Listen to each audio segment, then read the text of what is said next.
देखो रिकॉर्डिंग का मैसेज किया, स्क्रीन शेयर। Yes ma'am. देखो आज हम लोग का बाईबैक कंप्लीट हो जाएगा। 3 क्वेश्चन बाकी है। क्वेश्चन 11 एमसीक्यू और इलास्ट्रेशन 4, जिसमें से इलास्ट्रेशन 4 में जो टाइम लगना है लगेगा। क्वेश्चन 11 तो नॉर्मल क्वेश्चन है जैसा हम लोगों ने पहले किया हुआ है, और वो इलास्ट्रेशन 4 में एक ईसॉप का कंसेप्ट है। तो यहाँ पर देखो क्या बोल रहा है कि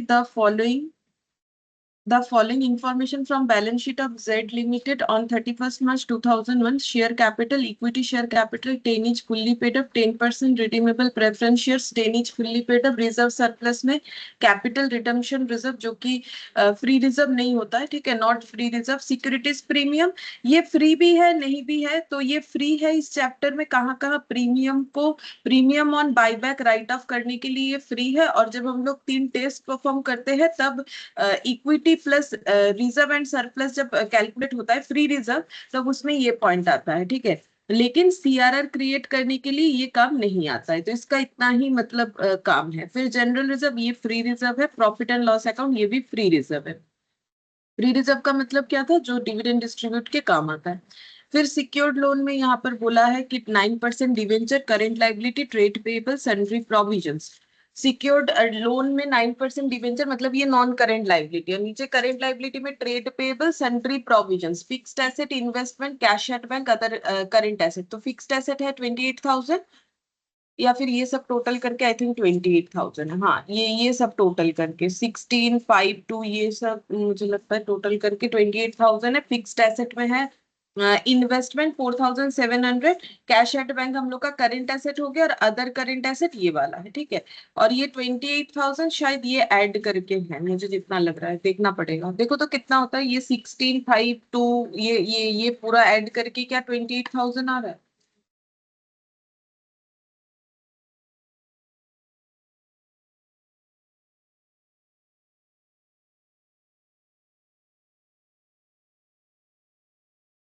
ज्यादा आ रहा है मेरे हिसाब से।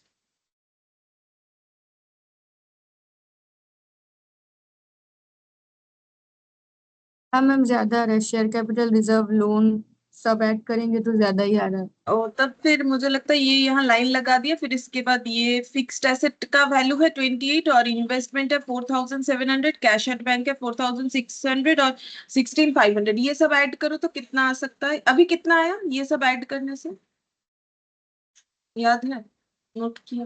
हाँ मैम, 50,000 के ऊपर ही आया है, सिक्सटी अच्छा, थाउजेंड फिर के आसपास। 60,000 के आसपास। और ये वाला कितना आ रहा है 28,000। अगर ये फिक्स्ड एसेट है 4,700, 4,600 और 53,800। 53,800, तो उधर भी शायद ऐसा ही कुछ आ रहा होगा, है ना।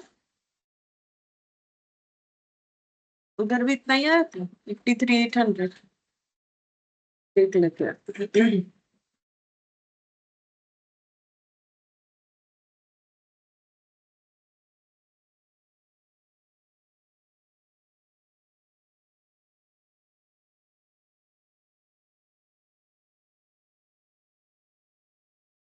हाँ मैम, 53,800 ही है। इसका मतलब यहाँ से यहाँ तक का टोटल 53,800, मतलब पूरा ऐसे दिया नहीं है प्रॉपर फॉर्मेट के साथ। इधर भी 53,800, ठीक है। तो इससे हमें पता चल गया ना कि इन्वेस्टमेंट का वैल्यू क्या है, कितना है। तो इसका मतलब फिक्स्ड ऐसे 28,000, इन्वेस्टमेंट 4,700, कैश एट बैंक बाकी जैसे आसपास लिखा हुआ वैसा ही। फिर बोल रहे हैं on 1 April 2001 the company redeemed all it's preference share at a premium of 10% and bought back 10% of its equity share at the rate of 20 पर शेयर। तो कंपनी प्रेफरेंस शेयर्स भी रिडीम करेगी और इक्विटी शेयर बाईबैक करेगी।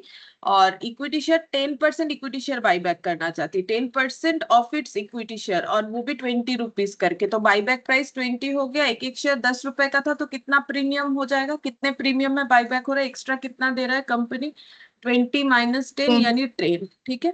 10 पर share extra दे रहा है। In order to make cash available the company sold all investment for 5,000 lakh. तो ये जो इन्वेस्टमेंट है ये कंपनी ने 5,000 लाख में बेच दिया, तो प्रॉफिट है कितना, 300 lakh. You are required to pass journal entries for the above and prepare the company's balance sheet immediately after the buyback of equity share and redemption of preference shares। तो ऐसा सेम क्वेश्चन हम लोगों ने किया ही था। Last class में ऐसे preference share और इक्विटी वाला question.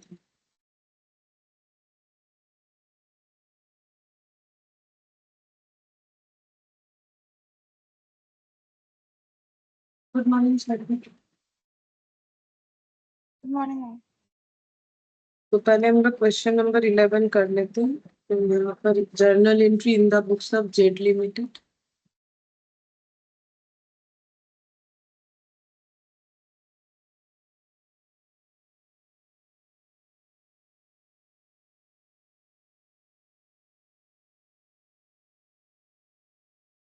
Particulars debit credit in lakh में होगा। तो पहले इन्वेस्टमेंट बेच देते हैं। देखो इन्वेस्टमेंट बेचना पड़ेगा, पैसा आएगा तभी ना हम लोग रिडेम्पशन कर पाएंगे। तो पहले इन्वेस्टमेंट बेचने का एंट्री करते हैं। तो वो एंट्री क्या हो जाएगा? पैसा आएगा bank account debit. Bank account debit to PL to investment. हाँ, तो पीएल टू इन्वेस्टमेंट। अच्छा, नैरेशन लिखना होता है बट हम नहीं लिखवा रहे, मतलब तुम लोग बाद में लिख लेना जगह रख के। बीइंग एसेट सोल्ड या बीइंग इन्वेस्टमेंट सोल्ड। तो यहाँ पर हो जाएगा 5,000। कॉलम बना 5,000। प्रॉफिट हो रहा है हम लोग का 700 लाख, नहीं 300। और ये है 4,700। ये हो जाएगा। अच्छा, इसके बाद अब हम लोग एक एक करके रिडेम्पशन कर सकते हैं, क्योंकि क्वेश्चन में पहले प्रेफरेंस शेयर बोला है। तो पहले प्रेफरेंस शेयर का रिडेम्पशन कर लेते हैं। कितना रिडेम्पशन होगा कुछ नहीं बोला है, तो पूरा हो जाएगा। शेयर कैपिटल क्रेडिट होता है, चला जाएगा तो डेबिट हो जाएगा। तो 10% redeemable preference share capital account debit.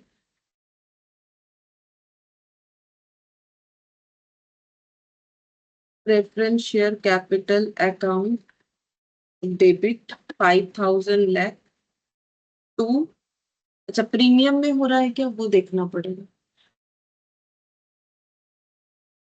10% बोला है, कितना में रिडीम हो रहा है यहाँ पर बोला होगा। ये रहा प्रीमियम ऑफ 10%। तो फिर ये पूरा 5,000 पे 10% प्रीमियम देने का मतलब 500। तो प्रीमियम को लॉस होता है। तो प्रीमियम ऑन जो है रिडेम्पशन, ठीक है। जैसे प्रीमियम ऑन बायबैक लिखते हैं, यहाँ पर लिखना पड़ेगा premium on redemption account debit. तो 10%, तो 500 हो जाएगा। To preference share holder, due करेंगे प्रेफरेंस शेयर होल्डर को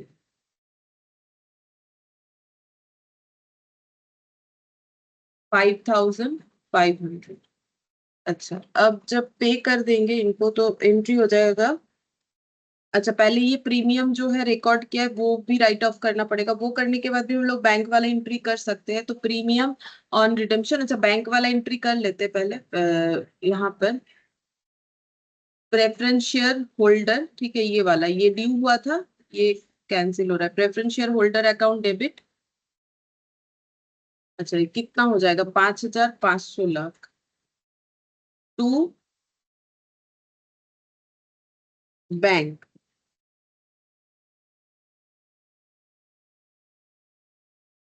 और ये प्रीमियम जो है ये ओपन हुआ है तो ये क्लोज भी होगा, तो प्रीमियम राइट ऑफ होगा। तो यहाँ पर टू प्रीमियम ऑन रिडेम्पशन हो जाएगा। To premium on redemption 500। तो प्रीमियम जो रिडीम हो जाएगा प्रीमियम, तो वो कहाँ से होगा? फ्री रिजर्व से, ठीक है। तो फ्री रिजर्व में हम लोग के पास क्या है? कुछ भी ले सकते हैं यहाँ पर, जनरल रिजर्व या पीएल। तो पीएल ले लेते हैं, ठीक है। पीएल अकाउंट डेबिट कर देते हैं, क्योंकि पीएल में 600 है तो सिर्फ पीएल से ही काम हो जाएगा। 500 लिख देंगे PL debit to premium on redemption of preference share. अच्छा, premium on redemption of preference share लिख देते हैं, क्योंकि दो दो रिडेम्पशन है ना, मतलब वो वैसे तो बाई बैक है, नाम में तो बाई बैक यूज होता है, इसमें रिडेम्पशन होता भी है।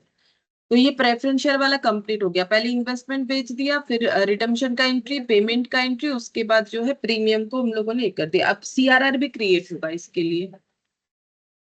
तो सीआरआर का एंट्री क्या हो जाएगा? To CRR.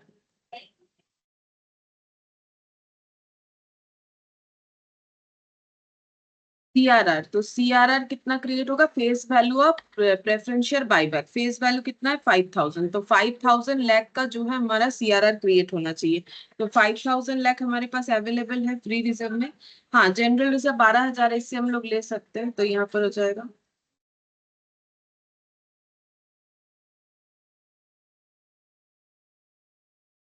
5000, ये हो जाएगा हम लोग का सीआरआर। अच्छा, ये लिखना पड़ेगा being CRR created for redemption of preference share. अब इसके बाद इक्विटी शेयर का एंट्री करेंगे, तो इक्विटी शेयर का ड्यू करेंगे, तो equity share capital account debit, premium on buyback debit,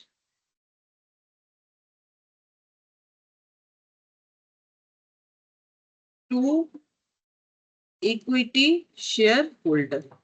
तो कितना शेयर बायबैक होगा नीचे बता दिया था, 10% ऑफ इट्स इक्विटी शेयर्स, ठीक है, कैपिटल नहीं बोला, इक्विटी शेयर्स। तो 16000 कैपिटल है, डिवाइडेड बाय 10 करने से नंबर ऑफ इक्विटी शेयर हो जाएगा 1600 लाख, और उसका 10%, मतलब हम लोग ऐसे बोल सकते हैं 1600 इंटू 10%, ये हो गया नंबर ऑफ शेयर्स इंटू जो है 10, जो फेस वैल्यू है। तो कितना हो रहा है ये करने से, 1600 ही हो रहा है शायद, देखो। 1600। हाँ, प्रीमियम ऑन बायबैक कितना होगा, कितने सारे शेयर्स बायबैक हो रहे, इतने सारे, एक एक शेयर्स पे प्रीमियम कितना है 10 करके है, तो प्रीमियम ऑन बायबैक भी उतना ही हो जाएगा 1600। तो इक्विटी शेयर होल्डर को कितना पे करना पड़ेगा, 1600 इंटू 10% नंबर ऑफ शेयर्स और 20 रुपीज करके पे करना पड़ेगा, मतलब इसका डबल 3200, ये हो जाएगा। अच्छा, अब पेमेंट करेंगे तो एंट्री हो जाएगा equity share holder account debit to bank,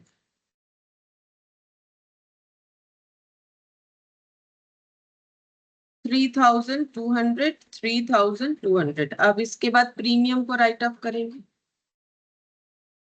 तो इसमें सिक्योरिटीज प्रीमियम का यूज होता है, 1600 चाहिए, सिक्योरिटीज प्रीमियम में 1600 ही है, तो securities premium account debit to premium on buyback,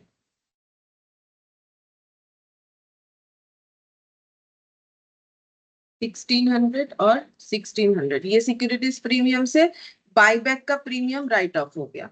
अच्छा, इसके बाद हम लोगों को क्या करना पड़ेगा, सीआरआर क्रिएट करना पड़ेगा, तो सीआरआर क्रिएट करेंगे,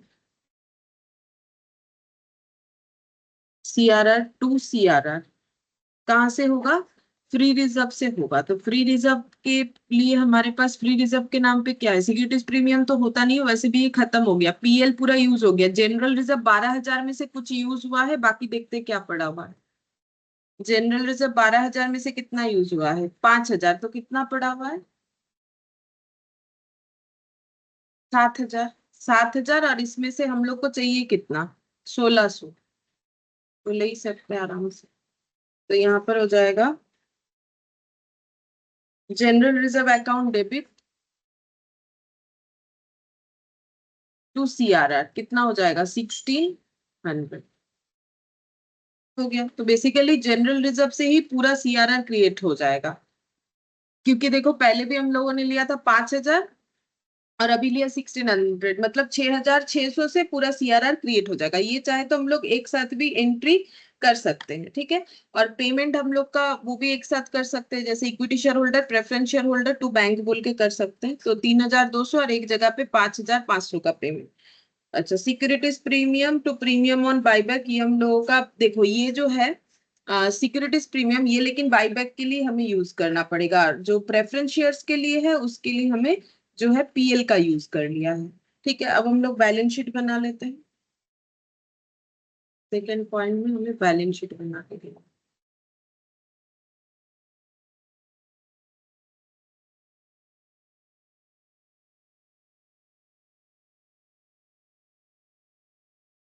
balance sheet of Z limited after return,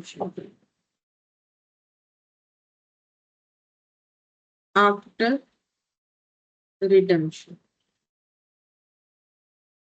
and buyback,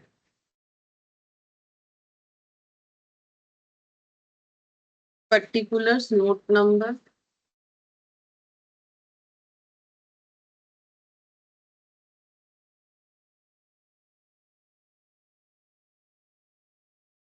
amount, equity and liability,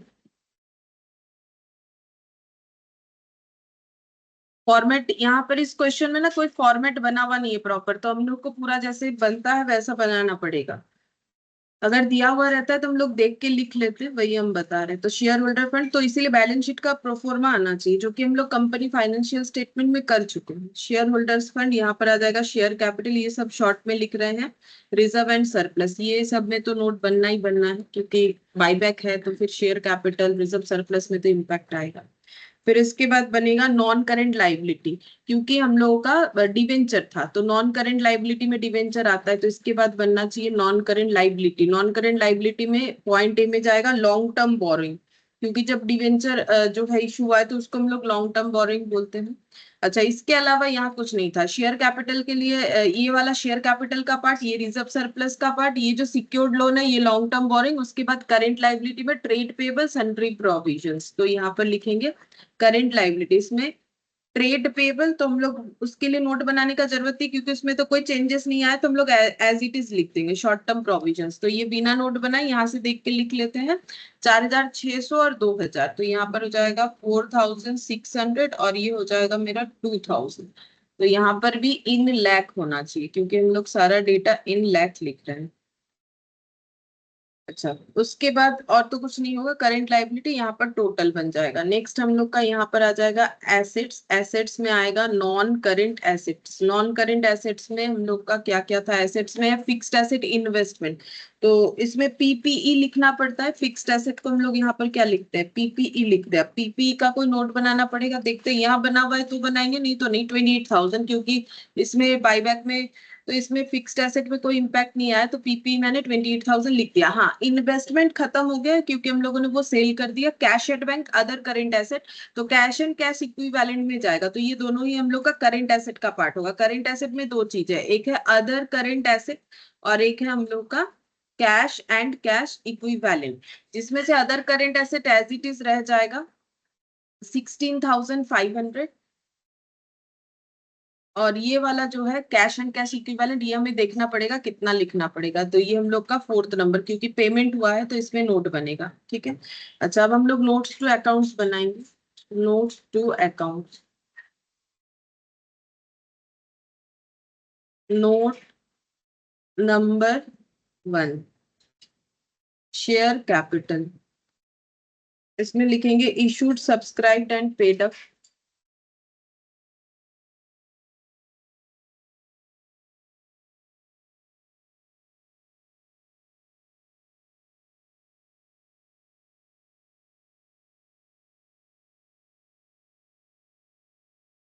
authorised,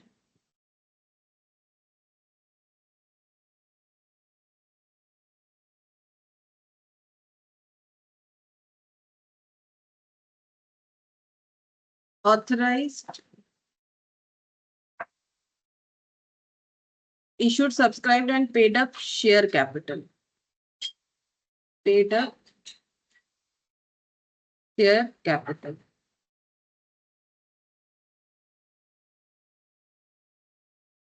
अच्छा, तो इसमें प्रेफरेंस शेयर्स तो खत्म हो गया, तो वो तो नहीं रहेगा, जो भी रहेगा इक्विटी शेयर्स रहेगा। अच्छा, तो अब इक्विटी शेयर ही कितना रह रहा है। इक्विटी शेयर हम लोग का था, नंबर ऑफ शेयर्स था 1,600 लाख। ठीक है, उसमें से बाईबैक हो गया है कितना, उतना माइनस करके बताओ। इतना 10%, तो 90% रहेगा। तो बेसिकली 1,600 का 19% करने से ही तो पता चल जाएगा। बोलो कितना हो रहा है। 1440। इतना लाख, ठीक है, इतना lakh equity shares of ₹10 each, fully paid up.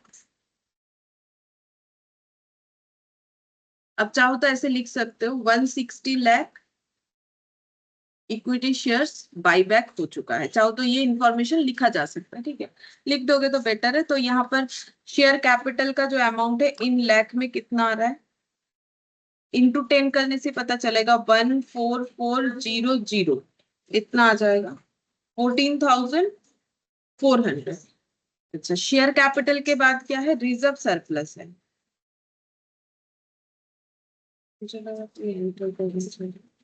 Share capital के बाद हम लोग का रिजर्व सरप्लस, तो ये लिख लेते हैं 14,400।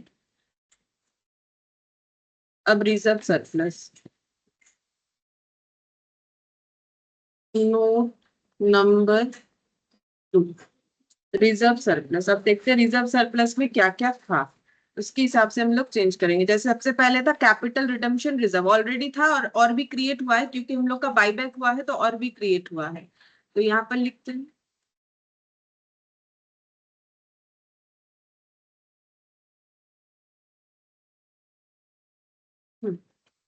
यहाँ पर CRR है 2000 लाख प्लस और भी क्रिएट हुआ है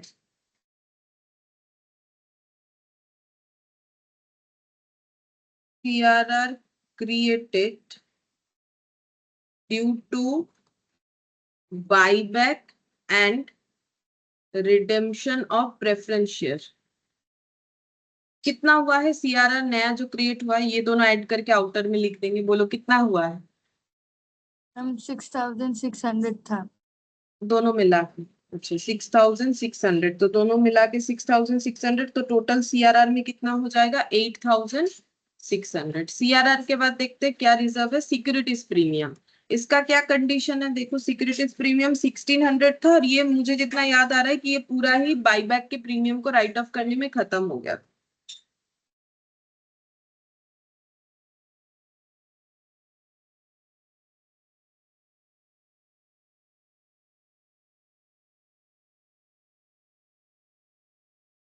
तो ये 0 हो गया है। जनरल रिजर्व 12,000 लाख, तो जनरल रिजर्व में से यूज हुआ है कितना? 2 बार यूज हुआ है। जनरल रिजर्व में एक बार हुआ है transfer to CRR, CRR create करने के लिए ये पूरा 6600 ही यूज हो गया है। तो फिर अभी कितना बच रहा है?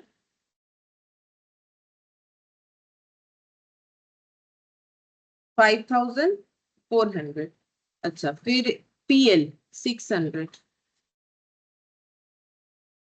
अच्छा हम लोगों ने इन्वेस्टमेंट बेचा तो प्रॉफिट हुआ, profit on sale of investment वो ऐड कर देते हैं। कितना प्रॉफिट हुआ था?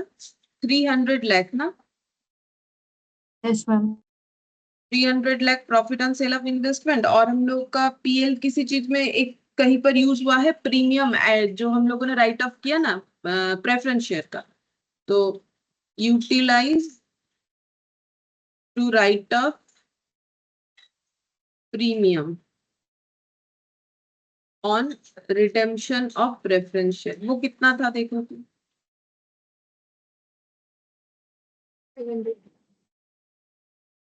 500। अच्छा तो फिर कितना बन जाएगा PL? 400। अब देखो कितना आ रहा है रिजर्व सरप्लस में, 8600 प्लस 5400 प्लस 5400, मतलब 5800 और 8600।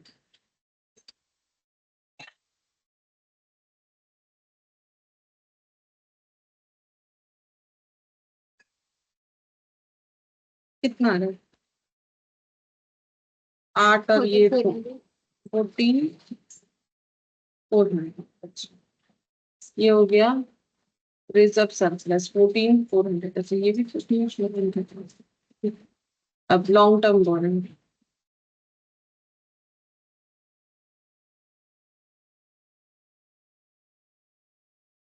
Long term boring secured,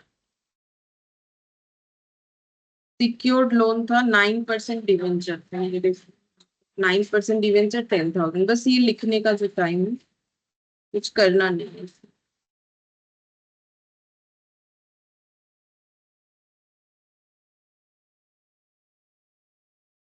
add करो लाइबिलिटी साइड, कितना आ रहा है? 14,400 2 बार है, मतलब 28,800 प्लस 10,000 मतलब 38,800 प्लस 6,600।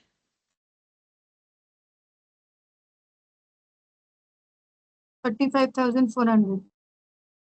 45,000। और यहाँ पर बस कैश एंड कैश इक्विवेलेंस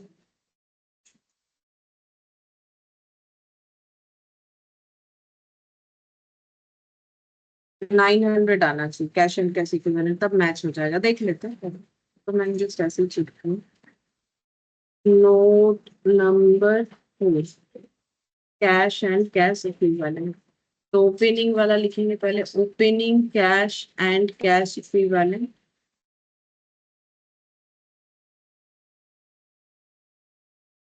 $4,600।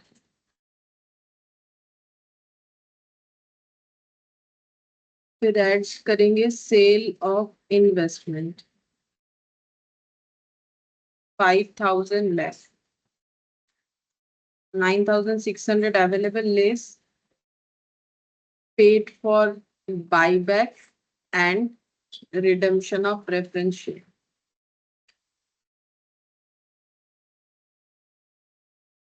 कितना हो रहा है रिडेम्पशन, और ये कितना पे किया हम लोगों ने, टू बैंक करके दो बार कैंसिल हुआ, एक 3,200 और एक 5,500, कितना होता है 8700। 8,000।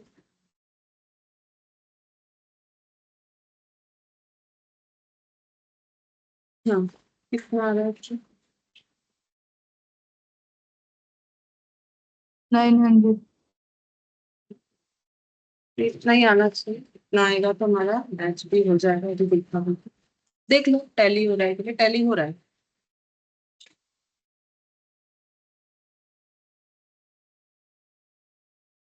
देख लो 45,400 आ गए। Yes ma'am.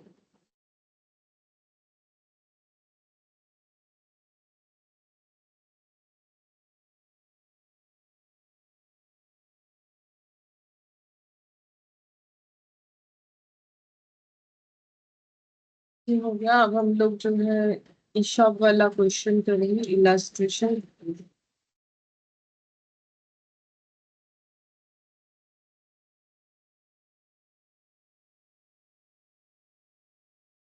ये वाला, इसमें एक इशॉप मतलब बताते हैं क्या है, उसका एक पॉइंट है, पहले वो समझाएंगे फिर उसके बाद ही हम लोग ये वाला क्वेश्चन कर सकते हैं।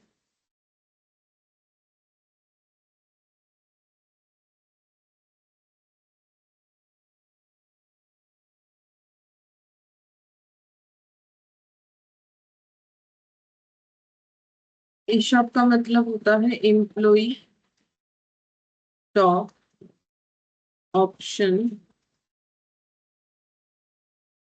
प्लान। देखो, इसका मतलब ये समझ में आ रहा है, इम्प्लॉय से रिलेटेड कोई बात है और स्टॉक ऑप्शन प्लान, तो इसका मतलब स्टॉक का मतलब वही शेयर्स होता है ना। तो अगर एम्प्लॉय को ऑर्गेनाइजेशन जो है शेयर के लिए ऑप्शन दे रहा है, कि ऑप्शन किस बात का, कि आप चाहे तो शेयर खरीद सकते, चाहे तो नहीं भी खरीद सकते। अब ये कंडीशन कब आता है, देखो एम्प्लॉय जब कहीं पर काम में लगता है तो ऑर्गेनाइजेशन का भी बहुत सारा खर्चा होता है। एक तो उसे सैलरी देंगे, वो तो नॉर्मल बात है, उससे सर्विस लेते हैं तो उसको तो कुछ पेमेंट करना ही पड़ेगा। लेकिन कभी भी कोई एम्प्लॉय काम में आता है तो उसे पहले काम समझाने के लिए, ट्रेनिंग देने के लिए, अगर फ्रेशर्स है तो ट्रेनिंग देना पड़ता है, तो ये सब का खर्चा होता है। अब एम्प्लॉय को कहीं अच्छा पैकेज मिलता है तो वो चला जाता है, ठीक है, चले जाने का भी रूल्स होता है, जैसे 3 मंथ्स पहले जो है बताना पड़ेगा कि हम कंपनी छोड़ना चाहते हैं, ठीक है, फिर रेजिग्नेशन लेटर वगैरह देना पड़ता है, पूरे प्रॉपर प्रोसीड्योर के साथ एम्प्लॉय जा सकता है। ऐसा नहीं कि कोई मतलब कहीं पर काम कर रहा है तो वहीं पर करना ही पड़ेगा, ऐसा नहीं होता है। लेकिन इसमें कंपनी को बहुत लॉस होता है कि कंपनी ने पहले उसे सिखाया सब कुछ, अब कहीं अच्छा उसे मिला पैकेज तो वो चला गया, तो बार बार एम्प्लॉय को ट्रेनिंग देना ये बहुत प्रॉब्लम होता है। तो इसीलिए इस प्रॉब्लम से मतलब इस प्रॉब्लम को कम करने के लिए कुछ मतलब टेक्निक लिए गए, जैसे कि देखो मतलब इम्प्लॉय को बेसिकली यहाँ पर अगर हम लोग बोले तो इम्प्लॉय को लालच दिया जाता है, क्या चीज का, कि अगर आप मेरे कंपनी में, कंडीशन दिया जाता है कि अगर आप मेरे कंपनी में एग्जाम्पल के तौर पे 3 साल काम करते हो लगातार, तो मेरे कंपनी का शेयर आपको हम कम पैसे में दे देंगे, ठीक है। अब मान लो कंपनी का शेयर बहुत अच्छा परफॉर्म कर रही है, तो कंपनी ने ऑफर दिया कि एम्प्लॉय को कि आपको जो सैलरी मिल रहा है वो तो मिलेगा ही मिलेगा, लेकिन आपको हम लोग क्या करेंगे, आप अगर 3 साल हमारे साथ कंटिन्यू काम करेंगे तो आपको 3 साल बाद मेरे कंपनी का शेयर तो बढ़ रहा है, दिख रहा है आपको कितना अच्छा बढ़ रहा है, अगर इससे कितना भी बढ़ जाए, मान लो कंपनी का शेयर अभी 10 रुपए फेस वैल्यू वाला शेयर 100 रुपए चल रहा है, फ्यूचर में कितना भी क्यों ना बढ़ जाए, हम आपको ये शेयर 20 रुपए में दे देंगे, ऐसा बोल दिया। अब कंपनी क्या सोचे, एम्प्लॉय क्या सोचेगा, मेरे लिए तो बेनिफिट है, मुझे कहीं ना कहीं तो काम करना ही है। तो अगर एम्प्लॉय को ठीक लगे, कोई जबरदस्ती वाला बात नहीं, अगर एम्प्लॉय को ठीक लगे कि हाँ ऑफर अच्छा है, मुझे 3 साल बाद ये शेयर मिले तो मेरे लिए बेनिफिट है, तो एम्प्लॉय क्या करेगा ना, 3 साल के पहले वो कंपनी छोड़ के नहीं जाना चाहेगा। तो इसमें क्या हुआ, कंपनी का बेनिफिट हुआ। और ऐसा नहीं कि एम्प्लॉय का नहीं है, एम्प्लॉय को भी अगर कम पैसे में अच्छे कंपनी का शेयर मिलेगा तो ऑब्वियसली बेनिफिट है। तो इसीलिए नाम है employee stock option plan. Optional है, कोई मतलब ऐसा नहीं है कि लेना ही पड़ेगा, ठीक है, ये ऑफर है। अगर मान लो पहले किसी एम्प्लॉय ने बोल दिया हाँ हम 3 साल काम करेंगे, तो फिर मुझे शेयर दे दीजिएगा। अब मान लो 2 साल बाद वो चला गया, उसे लगा कि नहीं मुझे यहाँ काम नहीं करना है, तो उसे नहीं मिलेगा वो, ठीक है, क्योंकि कंडीशन ही है कि 3 साल काम करोगे तो ही मिलेगा। अगर ऐसा है, या 4 साल 5 साल जो भी है, वो तो कंपनी जब ईशॉप इशू करेगी तब वो बता देगी कि वो कैसा कंडीशन के साथ ईशॉप को इशू कर रही है, ठीक है। तो इम्प्लॉय लोगों को मोटिवेट करने के लिए बेसिकली हम लोग बोल सकते हैं, मोटिवेट करने के लिए सैलरी के साथ साथ ईशॉप दे सकती है कंपनी, ठीक है। तो कंपनी इस तरीके का प्लान करती है, क्यों करती है वो मैंने बताया, ताकि इम्प्लॉय लोग ज्यादा उस कंपनी को छोड़ के ना जाए, मतलब हम लोग अपने वर्कर को ज्यादा रिटेन कर पाए, इस वजह से ये सब पॉलिसी लिया जाता है। तो कुछ शेयर बेस्ड पेमेंट के बारे में हमें कंपनीज एक्ट ने बता रखा है, तुम लोग शायद कंपनी लॉ में पढ़ोगे भी, ठीक है, अगर है तो, मुझे उतना याद नहीं है अभी सिलेबस में क्या है। तो ये देखो, सेक्शन है, मुझे जितना लग रहा है शायद बाईबैक है, तो ये भी है सेक्शन 62 कंपनीज एक्ट 2013 में कुछ शेयर बेस्ड पेमेंट का बात किया गया है। शेयर बेस्ड पेमेंट मतलब इम्प्लॉय को सैलरी के साथ साथ हम लोग कुछ शेयर बेस्ड पेमेंट कर सकते हैं, जिसमें एक है equity settled share based payment transaction, ये सब नाम बता रहे, ठीक है। ये है equity settled share based payment transaction, मतलब इक्विटी के थ्रू से हम लोग पेमेंट को सेटल करेंगे, जो कि है एग्जाम्पल अगर देखें ईशॉप, जो भी हम लोग पढ़ने वाले हैं। ये ईशॉप पहले अलग से होता था, अभी तो है नहीं, हटा दिया है।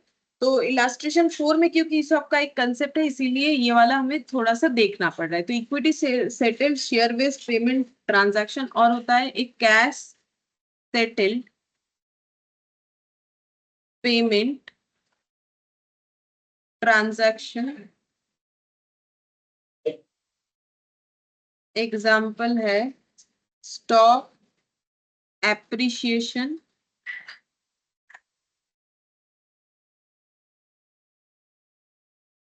Rights, share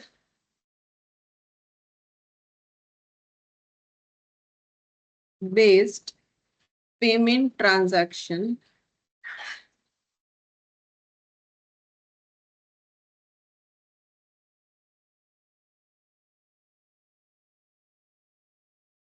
share based payment transaction with cash alternative.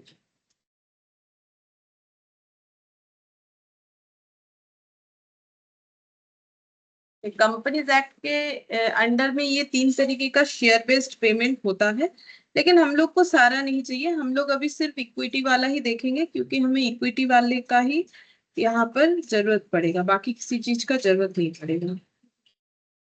एक सेकंड।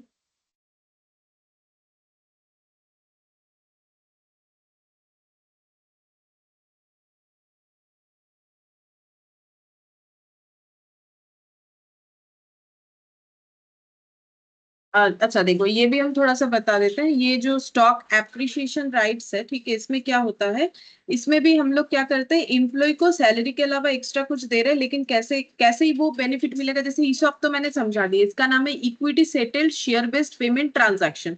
मतलब हम लोग क्या कर रहे हैं, शेयर शेयर के बेसिस पे इम्प्लॉय को कुछ देना चाह रहे हैं, ठीक है, सस्ते में देना चाह रहे हैं, कि मेरा शेयर कितने भी महंगा, कितना भी प्राइस क्यों ना हो जाए, मैंने आज जो प्राइस बोल दिया उसी प्राइस पे हम बाद में देंगे आपको, ठीक है। और ये जो है स्टॉक एप्रिसिएशन राइट्स, ठीक है, ये भी इम्प्लॉय का कंपेंसेशन ही है। ये इम्प्लॉय को कैसे बेनिफिट देता है, जब इंक्रीज होता है कंपनी का स्टॉक प्राइस में, ठीक है, लेकिन without actually wooing the shares, ये होता है, ठीक है, स्टॉक एप्रिसिएशन राइट का मतलब इम्प्लॉयज को क्या मिलता है, इम्प्लॉयज के पास एक राइट जनरेट होता है, ठीक है, कि उनको कैश पेमेंट मिले या फिर कंपनी का स्टॉक मिले, जितना मतलब शेयर का प्राइस जितना बढ़ जाएगा, मतलब क्या होता है, अभी कंपनी ने बोला कि मेरा शेयर इतना का चल रहा है, अगर शेयर मान लो 10 रुपए का शेयर एग्जांपल के तौर पे 15 रुपए हो गया, तो 5 रुपए जो बढ़ा, तो ये जो इंक्रीज 5 रुपीज है ना, ये इंक्रीज जो अमाउंट है, ये इनको कैसे मिल सकता है, आइदर इनको 5 रुपए कंपनी दे देगी या फिर 5 रुपए के इक्विवेलेंट नंबर ऑफ शेयर्स दे देगी, ठीक है, इसी को बोलते हैं कैश सेटल्ड पेमेंट ट्रांजैक्शन, ये वाला। तो एक्स्ट्रा पैसा को शेयर के रूप में दे दिया जाएगा या फिर पैसे के रूप में भी दे दिया जा सकता है, जितने से प्राइस इंक्रीज होगा, ठीक है, उसको हम लोग बोलते हैं share cash settled payment transaction.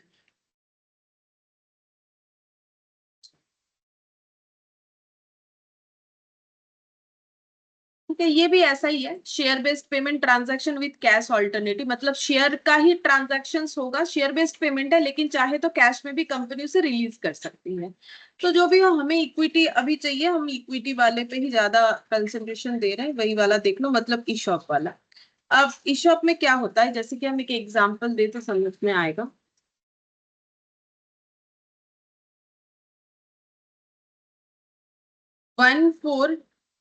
1421 में मान लो कंपनी ने बोला कि हम लोग ईशॉप इशू करना चाहते हैं, ठीक है, तो उस डेट को बोलते हैं ग्रांट डेट, मतलब जिस दिन कंपनी डिक्लेयर करती है कि वो ईशॉप देना चाहती है, ईशॉप डिक्लेयर, मतलब कंपनी बोलेगी कि देखिए मेरे कंपनी में अगर आप लोग इतने साल काम करोगे तो आप लोग को मेरा ये कंपनी का शेयर इतने रुपए में इतने साल बाद मिल जाएगा, तो ये बात जब डिक्लेयर होता है उस डेट को बोलते हैं ग्रांट डेट, ठीक है।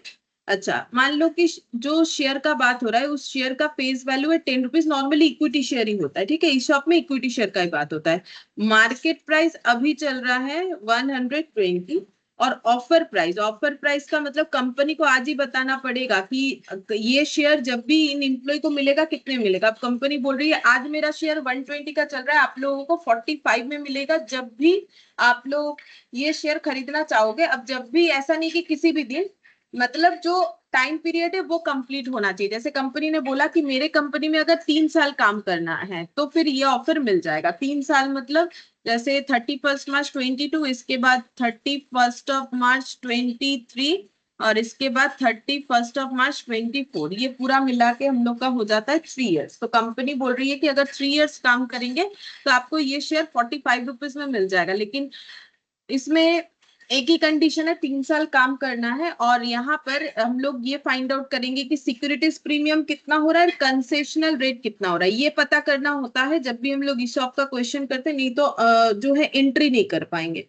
तो कंसेशनल रेट से सिक्योरिटीज प्रीमियम का मतलब कितना प्रीमियम हो जाएगा, प्रीमियम का मतलब यहाँ पर हमेशा होगा market price minus face value का डिफरेंस, ठीक है, तो यहाँ पर है 120 माइनस 10, तो ये कितना हो गया 110, ठीक है, इतना सिक्योरिटीज प्रीमियम हो गया। कंसेशनल रेट मतलब कितने कम पे दे रहे हैं, तो ऑफर प्राइस कितना है 45 और 120 अभी शेयर का प्राइस चल रहा है। अगर मार्केट में नॉर्मल बेचेंगे तो लोग 120 से खरीदेगा, लेकिन अगर हम लोग अभी प्रॉमिस करते हैं तो अभी हम लोग कितना लॉस में जा रहे हैं, 75 रुपया। मतलब कंपनी ने क्या क्या, 75 होगा, हाँ। देखो कंपनी ने क्या क्या बोला कि मेरा एक 10 रुपए का शेयर जो अभी मार्केट में 120 का चल रहा है आप लोगों को 45 में मिल जाएगा, तो कंपनी का लॉस कितना है, 120 का शेयर कंपनी 45 में देने का बात करिए तो कंपनी का 75 का लॉस है, मतलब इसको बोलेंगे कंसेशनल रेट। और प्रीमियम कितना हो गया, मार्केट प्राइस और फेस वैल्यू का डिफरेंस, ये तो नॉर्मल है, तो प्रीमियम हम लोग का हो गया है एक एक शेयर्स पे 110 रुपीज करके। लेकिन बस कंडीशन वही है कि 3 साल काम करना पड़ेगा तभी ये ऑफर मिलेगा। अच्छा, अगर कोई ऐसा सोच रहे हो कि 45 जो ऑफर प्राइस है उससे भी अगर शेयर का प्राइस कम हो गया, मतलब हो ही सकता है ना, शेयर मार्केट है, मान लो कि बाई चांस कंपनी का बिजनेस खराब हो गया, नॉर्मली अच्छे कंपनियां ये सब करती है, तो फिर 45 जो ऑफर प्राइस है उससे भी नीचे अगर market price on that moment चला गया, तो फिर इंप्लॉय को नहीं लेना चाहिए, ठीक है। तो वो तो उसको समझना पड़ेगा ना, उतना तो उसे दिमाग चलाना पड़ेगा। कोई देखो, हमें कोई भी कुछ बोलेगा ये ऑफर है वो ऑफर है, तो क्या हम लोग ले लेंगे? तब तो बेवकूफी है ना, हमें तो सोचना पड़ेगा कि हमें लेना है कि नहीं लेना है। कोई कहीं पर भी कुछ भी फोन करके ऑफर कर दिया कि आपका ये होता है ना आजकल, ये सब फ्रॉड होता है, तो ऐसा नहीं। बाकी ये फ्रॉड का बात नहीं है, लेकिन हाँ ऐसे दिमाग में आ ही सकता है ना कि हमें तो कंपनी ने 45 बोल दिया, बट जब लेने गए कंपनी का बिजनेस अच्छा नहीं चल रहा है, 45 से भी नीचे शेयर का प्राइस आ गया, तब नहीं लेना चाहिए, ठीक है। तब लेके क्या करे कि कंपनी का, अगर मुझे जो कंपनी ने ऑफर प्राइस किया था उससे भी अगर उसका शेयर कम में चल रहा है, तो हम कंपनी से क्यों ले, हम मार्केट से लेंगे, ठीक है। तो फिर एम्प्लॉय लेगा ही नहीं, पहला बात है। अच्छा, अब मान लो कितने लोगों को ऑफर किया जाएगा, जितने एम्प्लॉय होते हैं उनको ऑफर किया जाता है, या फिर कंपनी बोल लेती है कि हम इतने एम्प्लॉय को ऑफर करना चाहते हैं। मान लो मैंने इस क्वेश्चन में एग्जांपल ले लिया, 1000 एम्प्लॉय को ऑफर करना चाहती है, और नंबर ऑफ ऑप्शन पर एम्प्लॉय, मतलब एक एक एम्प्लॉय को कितने सारे शेयर मिलेंगे। तो इसमें भी हम एक एग्जांपल ले लेते हैं, मान लो एक एक एम्प्लॉय को 100 शेयर्स मिलने वाले हैं, तो कंपनी को कितना इशू करना पड़ेगा? अगर सभी एम्प्लॉय ने ये ऑप्शन एक्सरसाइज किया, तो 1000 लोग हैं, एक एक को 100 करके शेयर्स मिलेगा, तो टोटल कितने सारे शेयर्स देने पड़ सकते हैं? अगर 3 साल का कंडीशन 1000 के 1000 एम्प्लॉय ने ही फुलफिल कर लिया, तो अगर एक जन को 100 शेयर्स मिलेगा, ऑप्शंस मतलब यहाँ पर इक्विटी शेयर्स, तो फिर 1000 एम्प्लॉय को कितना शेयर्स मिलेगा? 1 लाख। हाँ, 1000 इंटू 100, 1 लाख। अच्छा, अब और एक टर्म होता है, देखो, जैसे ग्रांट डेट से लेके जितना दिन काम करने के लिए कंपनी ने बोल रखा है ना कि इतना दिन काम करना ही पड़ेगा, तो इस टाइम पीरियड को बोलते हैं वेस्टिंग पीरियड। वेस्टिंग पीरियड बोलते हैं, period of performance, period of performance. अच्छा, अब इसके बाद कंपनी को शेयर, इंप्लॉय लोगों को शेयर कब लेना पड़ेगा? देखो, उन्हें खरीदना पड़ता है, फ्री में नहीं मिल रहा है, कंसेशनल रेट में मिल रहा है। अब ऐसा होता है, देखो, कंपनी बोलेगी ठीक है आपने 3 साल का कंडीशन फुलफिल कर लिया, अब आपको हम लोग और थोड़ा सा टाइम दे देंगे पेमेंट करने के लिए। तो मान लो कंपनी ने बोला, वो कंपनी अपने से सोचती है कि कब बोलेगी, मान लो कंपनी ने बोला ठीक है आपने 31 मार्च 24 तक काम कर दिया, आपको जो है शेयर्स मिल जाएंगे कम प्राइस में, आपको पैसा देना पड़ेगा ना, शेयर को 45 रुपए में खरीदना पड़ेगा। तो इम्प्लॉय बोल सकता है कि हम इतना जल्दी इतना पैसा नहीं ला सकते, तो नॉर्मली कंपनी क्या करती है, थोड़ा टाइम दे देती है। जैसे मान लो कंपनी ने 1 ईयर दे दिया कि भाई 1 साल के अंदर पेमेंट कर दो, इस पीरियड का एक नाम होता है, इसको बोलते हैं एक्सरसाइज पीरियड। जिस पीरियड में इम्प्लॉय अपने शेयर्स को लेने का कोशिश करता है, मतलब खरीदना चाहता है, तो उस टाइम पीरियड को बोलते हैं एक्सरसाइज पीरियड। अब exercise period company to company vary करता है, मतलब कंपनी को जो लगेगा कंपनी बोल देगी कि हाँ ये मेरा एक्सरसाइज पीरियड है। तो मान लो यहाँ पर एग्जांपल के तौर पे 1 साल कंपनी ने दिया है, ठीक है, 31 मार्च 24 तक वेस्टिंग पीरियड कंप्लीट। अब आप 31 मार्च 25 के अंदर कभी भी ये शेयर्स पेमेंट करके खरीद सकते हैं, आपको जब कंफर्टेबल लगे, ठीक है। आप जब रेडी हो तभी आप ले सकते। अब बात यह है कि यहाँ पर एंट्री क्या होगा, तो एंट्री हमें कंपनी का सोचना है कि कंपनी अपने बुक्स में क्या एंट्री करेगी। तो पहला बात है, कंपनी जब ये डिक्लेयर कर रही है ना ये सब बात, तभी कंपनी एंट्री कर लेती है। कंपनी ने देखा कि मेरा टोटल एक्सपेंसेस कितना हो जाएगा, क्योंकि मैंने प्रॉमिस कर दिया है ना कि अगर कोई भी 3 साल तक काम कर लेगा तो हम जो है उनको कंसेशनल रेट पे शेयर दे देंगे। तो कंपनी का एक्सपेंसेस कितना हो जाएगा, तो 1 लाख शेयर्स कंपनी को इशू करना पड़ सकता है, 1000 एम्प्लॉय को, पर एम्प्लॉय को 100 रुपए करके। और एक एक शेयर्स कितने में, मतलब कंपनी का लॉस कितना है, 75 रुपया, ठीक है, कंसेशनल रेट में जा रहा है ना। तो कंपनी क्या कर रही है कि अभी कंपनी का जो शेयर 120 का है वो 45 में देने का प्रॉमिस कर दिया है, तो कंपनी का लॉस या एक्सपेंसेस कितना हो रहा है ये शेयर को इशू करने के लिए, यहाँ पर हो जाएगा 75 लाख। ये कंपनी का लॉस हुआ ना, जैसे मैंने 120 का चीज किसी को बोला है कि हम 45 में दे देंगे, तो मेरा लॉस या एक्सपेंसेस कितना है, 7। अब ये हम कर क्यों रहता है कि मेरे साथ इंप्लॉय टिका हुआ रहे, तो मतलब इंप्लॉय को टिकाने का खर्चा कितना हो गया, 75 लाख। 45 तो वो देगा ही, 120 शेयर का, 120 रुपए वाले शेयर का 45 तो वो देगा, उसमें तो मेरा कोई लॉस नहीं है या खर्चा नहीं है। बट इंप्लॉय को रखने के लिए मुझे 75 रुपए कम में शेयर देने पड़ रहे हैं, तो 75 रुपए का मुझे खर्चा करना पड़ रहा है इम्प्लॉय पे, ठीक है। तो फिर 1000 इम्प्लॉय पे 75 रुपए का खर्चा, लेकिन एक ये तो एक शेयर पे खर्चा है, एक एक इम्प्लॉय को 100 शेयर्स मिलने वाले हैं, ठीक है, 100 शेयर्स मिलने वाले हैं पर इम्प्लॉय। तो फिर 1000 इम्प्लॉय पे हमारा खर्चा कितना हो जाएगा, 1000 इम्प्लॉय पे हम लोग का खर्चा कितना हो जाएगा, तो ये हो गया 75। अब ये 3 साल में होने वाला है, ये खर्चा 3 साल तक होगा ना, मतलब 3 साल का खर्चा हो गया। उसके बाद जैसे ही वेस्टिंग पीरियड खत्म हो जाएगा, उसके बाद ये लॉस को या एक्सपेंसेस को मैं दिखाने का जरूरत नहीं है, लेकिन हम लोग तो अकाउंट्स हर साल करते हैं। तो ये जो 75 लाख रुपीस का जो खर्चा है, ये 3 इयर्स का है, कि टोटल 3 साल में हम लोग का इतना खर्चा हो जाएगा। तो एक्सपेंसेस पर एनम या हर साल फिर कितना होगा, अगर 75 लाख 3 साल का हुआ, एग्जाम्पल जो दिया था मैंने उसके हिसाब से, तो फिर 25 लाख।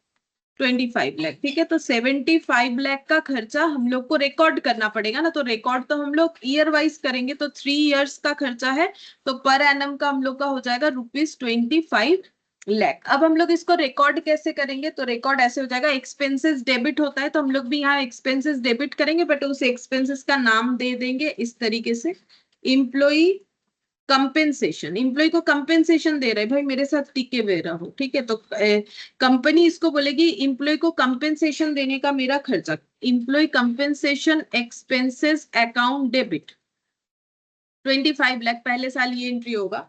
टू हो जाएगा, किस वजह से दे रहे हैं, टू इम्प्लॉय स्टॉक,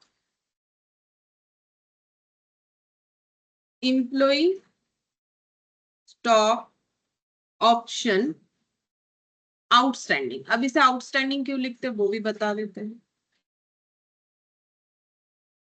क्योंकि ये खर्चा अभी हुआ नहीं है, ठीक है। देखो ये हमें कैसे रिकॉर्ड करना है, ये खर्चा थोड़ी ना अभी हुआ है, ये फ्यूचर में होने वाला है। मतलब 3 साल अगर कोई भी इम्प्लॉय ये चीज फॉलो करे, तो हमारा एक एक इम्प्लॉय पे खर्चा कितना होने वाला है, मतलब 1000 इम्प्लॉय पे हर साल 25 लाख का खर्चा होने वाला है, 1000 इम्प्लॉय पे, ठीक है। तो ये हम लोगों ने एंट्री कर दिया। अब ये हम लोग का क्या है, लाइबिलिटी, क्योंकि फ्यूचर में होने वाला लॉस है, अभी आज ही हम लोग रिकॉर्ड कर रहे हैं, तो ये हम लोग का क्या हो गया, लाइबिलिटी। तो इम्प्लॉय स्टॉक ऑप्शन आउटस्टैंडिंग। अब ये कब हम लोगों ने एंट्री किया, ग्रांट डेट पे। ये एंट्री कब हो रहा है पता है, ये एंट्री हो रहा है ग्रांट डेट पे, जिस दिन डिक्लेयर किया। अब ये लॉस जो है, इसको हम लोगों ने आउटस्टैंडिंग बोल के दिखा दिया, इस एक्सपेंसेस को। अब ये एक्सपेंसेस को हम लोग जो है राइट ऑफ कहाँ करेंगे, ऑब्वियसली पीएल में। जब फाइनल अकाउंट्स बनेगा 31 मार्च 2022 को, तो उस दिन क्या एंट्री होगा, ये एंट्री हो रहा है जैसे एग्जाम्पल के तौर पे 1/4/21 को। 31 मार्च 2022 को ये लॉस, ये एक्सपेंसेस जो है आउटस्टैंडिंग एक्सपेंसेस, इसे हमें पीएल में राइट ऑफ करना पड़ेगा। तो एंट्री क्या हो जाएगा, profit and loss account debit 25 lakh to employee compensation expenses. जैसे हम लोग सैलरी को क्लोज करते हैं, जो है उसे क्या बोलते हैं, रेंट को, इलेक्ट्रिसिटी एक्सपेंसेस को हम लोग फाइनल अकाउंट्स में क्लोज करते हैं, वैसे ये वाला भी एक्सपेंसेस क्लोज हो जाएगा, इम्प्लॉय कंपेंसेशन एक्सपेंसेस 25 लाख, ये भी क्लोज हो गया, ठीक है। तो बचा क्या, PL to employee stock option outstanding. अच्छा, अब ये आउटस्टैंडिंग क्यों लिख रहे हैं ये भी समझ जाओगे। देखो, एक एक्सपेंस हम लोगों ने बुक किया था, उस एक्सपेंसेस को हम लोगों ने पीएल में राइट ऑफ कर दिया जब ईयर एंड आया, ठीक है। अब आफ्टर 3 इयर्स, ये एंट्री हमारा लगातार 3 साल चलेगा, तो after 3 years employee stock option outstanding, ये जो दिख रहा है ना, यहाँ पर कितना अमाउंट एक्यूमुलेट हो जाएगा, मतलब टोटल कितना बन जाएगा। ये एंट्री हम लोग 3 बार करेंगे, तो 25, 25 और 25 लाख से 3 बार एंट्री करने से ये हम लोग का कितना बन जाएगा, 75 लाख बन जाएगा, ठीक है। तो देखो, हम ये बताना चाह रहे हैं, ये वाला एंट्री हम लोग 3 बार करेंगे, हर बार एक्सपेंसेस को रिकॉर्ड करेंगे आउटस्टैंडिंग बोल के, उसके बाद उसे पीएल में राइट ऑफ करेंगे, तो इम्प्लॉय स्टॉक ऑप्शन आउटस्टैंडिंग में 75 लाख हो जाएगा। अभी आउटस्टैंडिंग क्यों रह रहा है ये हम बता रहे हैं। आउटस्टैंडिंग मतलब लाइबिलिटी होता है, क्योंकि देखो ये हम लोग का 25 लाख का लॉस, ये हमें बेयर तभी करना पड़ेगा जब 3 साल के एंड में इम्प्लॉय लोग वो शेयर 45 रुपए से खरीदेंगे। अगर ये 1000 में से मान लो कुछ इम्प्लॉय ने खरीदा, कुछ ने नहीं खरीदा, कुछ बीच में ही छोड़ के चले गए, ऐसे बहुत सारा कंडीशन होता है।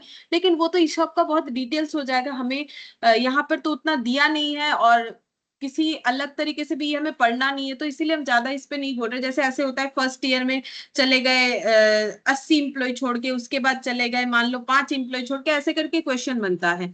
तो जैसे जैसे छोड़ के जाते हैं उसके हिसाब से हम लोग इस लॉस को फिर कम रिकॉर्ड करने लगते हैं। जैसे यहाँ पर देखो मैंने 1000 रुपए से पूरा 75 लाख ही दिखा दिया ना, क्योंकि मैंने यहाँ पर ये ले लिया कि कोई छोड़ के नहीं जा रहा है, ठीक है। 3 साल सभी 1000 इंप्लॉय काम करे, लेकिन अगर कोई छोड़ के जाएगा उस केस में ये नंबर ऑफ इंप्लॉय चेंज हो जाएगा, बाकी सेम रहेगा। ये इतने पर शेयर, इतने जो है कंसेशनल रेट ये फिक्स रहेगा, इसमें थोड़ी ना कोई चेंजेस होगा कि एक एक इंप्लॉय को 100 करके देना है और एक एक शेयर के पीछे हमारा 75 रुपए का लॉस होता है। लेकिन अगर पहले 1000 इंप्लॉय दे फिर 80 छोड़ के चले गए तो फिर जितने बचे उस पे रिकॉर्ड करना पड़ता है। बट यहाँ पर उतना है नहीं, तो हम यहाँ पर जस्ट इतना बता रहे हैं कि इंप्लॉय स्टॉक ऑप्शन को आउटस्टैंडिंग इसीलिए बोल रहे हैं क्योंकि ये खर्चा तब एक्चुअली हमें दिखेगा जब 3 साल बाद हम लोग देखेंगे कि सच में कोई 45 रुपए से वो खरीद रहा है कि नहीं। अभी तो हम लोग आउटस्टैंडिंग बेसिस पे रिकॉर्ड करेंगे, क्योंकि अभी तो हम लोग रिकॉर्ड कर रहे हैं कि ये हमारा खर्चा हो सकता है, इसलिए खर्चे को लाइबिलिटी बोल के दिखा रहे हैं कि ये हो सकता है। होगा कि नहीं वो तो देखो जब 3 साल कंप्लीट हो जाएगा तभी हमें पता चलेगा। तो अब हम वो 3 साल बाद का एंट्री दिखा रहे हैं कि 3 साल बाद हमारा इंप्लॉय स्टॉक ऑप्शन आउटस्टैंडिंग में 75 लाख रुपीस जो है एक्यूमुलेट हो जाएगा। अब 3 साल खत्म होने के बाद क्या करना पड़ेगा, इंप्लॉय लोग शेयर खरीदेंगे। तो 31 मार्च 2025 में, ये देखो 31 मार्च 2025 में जब इंप्लॉय लोग शेयर्स खरीद रहे हैं तो वो क्या एंट्री करेगा कंपनी। मान लो सभी ने शेयर खरीद लिया, मतलब 1000 के 1000 इंप्लॉय ने ऑप्शन एक्सरसाइज किया, किसी ने भी ये ऑप्शन को ठुकराया नहीं, ठीक है। तो फिर कंपनी क्या एंट्री करेगी, कंपनी बोलेगी मेरे शेयर्स तो बिक रहे हैं, ठीक है, इंप्लॉय को हम बेच रहे हैं। कितना शेयर्स बेच रही है कंपनी, 1000 इंप्लॉय को 100 शेयर्स करके, ठीक है। 1000 लोगों को एक एक लोगों को 100 शेयर्स दे रही है, तो 1000 लोगों को 1 लाख शेयर्स देगी और सबसे 45 रुपए करके लेगी जो उसने पहले ही बोल रखा था। तो कितना अमाउंट हो जाएगा, 45 लाख। लाख, ठीक है। अच्छा, अब शेयर इशू करने से bank account debit to equity share capital, तो इक्विटी शेयर कैपिटल कितने से क्रेडिट होगा, जितना हमारा फेस वैल्यू होता है। तो 1000 इंप्लॉय को 100 शेयर्स मतलब 1 लाख शेयर्स, ये तो देखो हर जगह पे ही हमारा ये फिक्स्ड है, होगा, ठीक है। अब कितने करके एक एक शेयर्स का फेस वैल्यू है 10 रुपीज करके, तो फिर यहाँ पर इक्विटी शेयर कैपिटल में कितना आ जाएगा 10 लाख। क्या सिक्योरिटीज प्रीमियम है, बिल्कुल है। सिक्योरिटीज प्रीमियम जो है 1000 लोगों को 100 शेयर्स, तो 1 लाख शेयर्स पे सिक्योरिटीज प्रीमियम का अमाउंट 110 हम लोग पहले ही लिख रखे थे, 110। तो यहाँ पर हो जाएगा 110 लाख। तो उस दिन जो ग्रांट डेट पे हमारा प्रीमियम जनरेट हुआ था ना, उसी को हमें यहाँ पर रिकॉर्ड करना पड़ेगा। अभी 2025 31 मार्च 2025 में शेयर का वैल्यू कितना चल रहा है उसके ऊपर डिपेंड नहीं कर रहा है, तो ये हो जाएगा 110 लाख। अब ये टैली नहीं हुआ, क्यों नहीं हुआ, क्योंकि देखो यहाँ 45 लाख दिख रहा है, यहाँ पर 220, बट हम लोगों को इस शेयर्स पे 220 कहाँ मिल रहा है, नहीं मिल रहा है ना। मतलब 110 का प्रीमियम और 10 का कैपिटल, ये तो मैं नहीं मिल रहा है। क्यों नहीं मिल रहा है, क्योंकि हम लोग इस 120 वाले शेयर्स को 45 में दे रहा है। तो बाकी हम लोगों ने क्या किया है, इंप्लॉय को टिका रखने के लिए हम लोगों ने उनको इंप्लॉय स्टॉक ऑप्शन दिया था, और इस वजह से हमारा लॉस कितने का हुआ था 75 लाख, जो कि हम लोगों ने लाइबिलिटी बोल के रिकॉर्ड कर रखा था कि फ्यूचर में ये लॉस मेरा हो सकता है। अभी अगर सारे इंप्लॉय खरीद रहे तो आज ये लॉस मेरा सच में हुआ। तो अब ये जो मैंने लाइबिलिटी बोल के 75 लाख बुक कर रखा था ना हर जगह पे, to employee stock option outstanding, to employee stock option करके, ये सेम 2 एंट्री हमें जो है 3 बार करना पड़ेगा। एक है 1421 और 31 मार्च 22, फिर हो जाएगा 1422 31 मार्च 23, ऐसे करके 3 बार होगा। तो इंप्लॉय स्टॉक ऑप्शन में जो हम लोगों ने 75 लाख को क्रेडिट कर रखा था वो अभी हम लोग डेबिट करके कैंसिल आउट कर लेंगे। तो employee stock option outstanding account debit, ये हो जाएगा 75 लाख। अब ये कैसे हुआ देखो, 1000 इंप्लॉय को 100 करके शेयर्स मतलब 1 लाख शेयर्स पे हम लोगों का जो 75 रुपए का लॉस था वो हम लोगों ने अभी तक लाइबिलिटी करके रखा था। लाइबिलिटी खत्म हो जा रहा है क्योंकि वो हम लोग कैंसिल आउट कर रहे हैं, लोग ले रहे हैं। तो जो लाइबिलिटी बुक कर रखा था अब वो मेरा कैंसिल हो गया फॉर 75 लाख से। तो ये एंट्री तब हो जाएगा जब हम लोग का सारा शेयर्स बिक जाता है, मतलब सारे शेयर्स इंप्लॉय ने ले लिया, कोई भी ऐसा नहीं बोला कि मुझे नहीं लेना है। लेकिन अगर ऐसा हुआ कि ईयर एंड में आके, ठीक है, ईयर एंड ऑफ 31 मार्च 2024 में आके अगर 700 इंप्लॉय ऑप्शन को एक्सरसाइज कर रहे हैं तब क्या होगा। मतलब सभी ने 3 साल तक काम किया, लेकिन ईयर एंड में आके जब खरीदने का बात हुआ तब जो है 700 लोग खरीदने वाले हैं, बाकी लोग किसी वजह से नहीं खरीद रहे, हो ही सकता है क्योंकि ऑप्शन है, तो कंपनी जबरदस्ती नहीं खरीदवा सकती है। तो फिर कंपनी क्या एंट्री करेगी, बैंक अकाउंट डेबिट, कंपनी बोलेगी मुझे शेयर्स पे पैसे मिल रहे हैं। अब 700 एम्प्लॉय अगर ऑप्शन एक्सरसाइज कर रहा है तो 700 एम्प्लॉय से ही पैसे मिलेंगे, एक एक एम्प्लॉय को 100 शेयर्स, यानी 70,000 शेयर्स 45 रुपीज करके हमें मिल जाएगा कंपनी को। बोलो कितना होगा? 31,50,000। 31,50,000, 31.50 कर दिया। अब शेयर कैपिटल में कितना जाएगा, नंबर ऑफ शेयर्स जितने होंगे इंटू फेस वैल्यू 10 रुपीज, तो ये हो जाएगा 7 लाख। और सिक्योरिटीज प्रीमियम में कितना जाएगा, वही 700 इंप्लॉय को 100 शेयर्स दे रहे हैं, तो 70,000 शेयर्स पे 110 करके प्रीमियम का वैल्यू हो जाएगा 77 लाख। तो अब यहाँ पर employee stock option outstanding account को हम लोग कितने से कैंसिल आउट करेंगे, तो देखो जितना हम लोगों का लॉस हो रहा है उतना ही हमें कैंसिल आउट करना चाहिए। तो हमारा लॉस कितना हो रहा है, 70,000 शेयर्स पे कितना करके 75 करके, तो ये कितना आ रहा है देखो,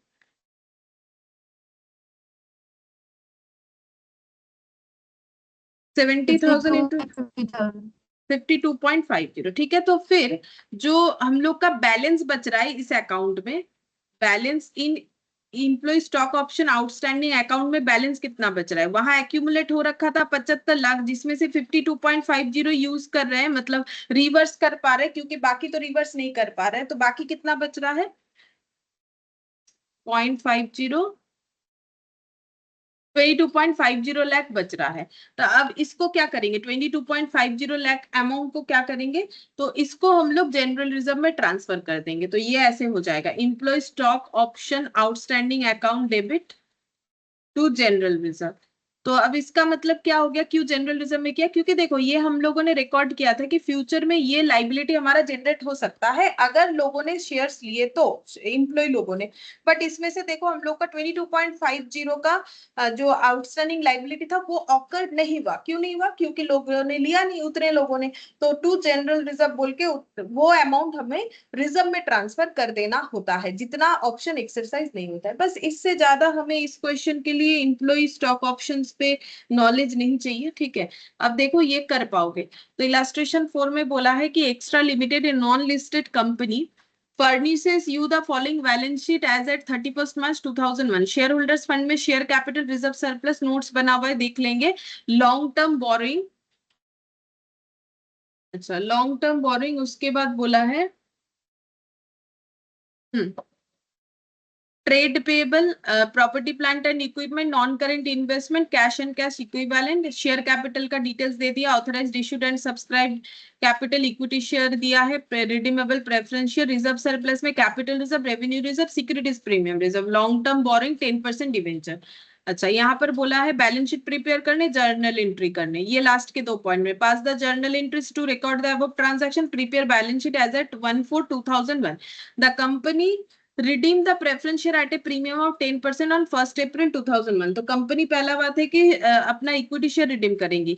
included in its investment where investment in own debenture costing 2 lakh, face value 2.20, the debenture were cancelled on 1 April 2001। अच्छा अब बोल रहा है कि यहाँ एक दूसरा पॉइंट आ गया, तो उसके पहले ये वाला फोर्थ वाला बता देते, उसके बाद ये 3 वाला समझाते। The company had 1 lakh stock option outstanding on the above mention date, मतलब उस डेट पे 1 लाख इक्विटी शेयर पे और स्टॉक ऑप्शन आउटस्टैंडिंग था। मतलब 1 लाख शेयर्स पे जितना एक्यूमुलेटेड लाइबिलिटी होना चाहिए ना इंप्लॉय स्टॉक ऑप्शन आउटस्टैंडिंग, वो 1 लाख शेयर्स पे पड़ा हुआ है। मतलब यहाँ पर हम लोगों ने जो 75 लाख कैलकुलेट किया, तो ये जो 3 साल बाद जो डेट आ रहा है उस डेट पे इंप्लॉय स्टॉक ऑप्शन आउटस्टैंडिंग में 75 लाख रुपए है, लेकिन यहाँ पर रुपए नहीं बोला है, 1 लाख इक्विटी शेयर्स पे जो है हमारा employee stock option outstanding value दिख रहा है, वो कितना होगा।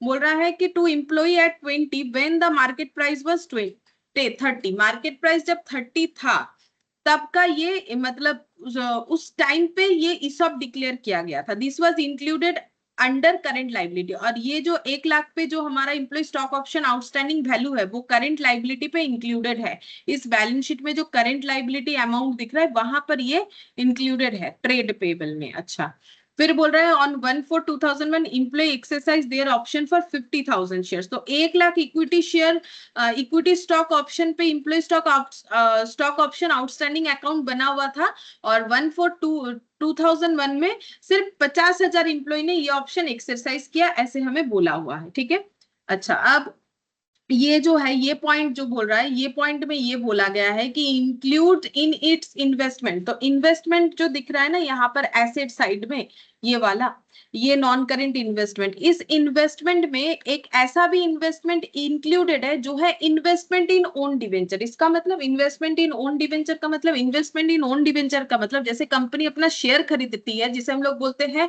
बाई बैक, तो वैसे कंपनी मार्केट से अपना डिवेंचर भी खरीद सकती है। ठीक है, तो डिवेंचर क्यों खरीदती है, तो बहुत सारा रीजन होता है, जिसमें से एक होता है for the purpose of cancellation. Company अपना ही, देखो डिवेंचर इशू करने का मतलब कंपनी ने क्या किया था, लोन लिया है पब्लिक से। देखो जब कंपनी ने डिवेंचर इशू किया तो कंपनी के लाइबिलिटी साइड में दिखेगा डिवेंचर बोल के, जितना भी अमाउंट दिखना है उतना दिखेगा। अब कंपनी अगर वही डिवेंचर खरीद लेती है, ठीक है, तो खुद ही खुद का जब डिवेंचर खरीद रही है कि हम लोग फ्यूचर में इसे रिडीम करना चाहते हैं, तो एक बार जब खरीद ले रही है तब कंपनी बोल रही है कि मैंने अपने ही डिवेंचर्स खरीद लिए मार्केट से।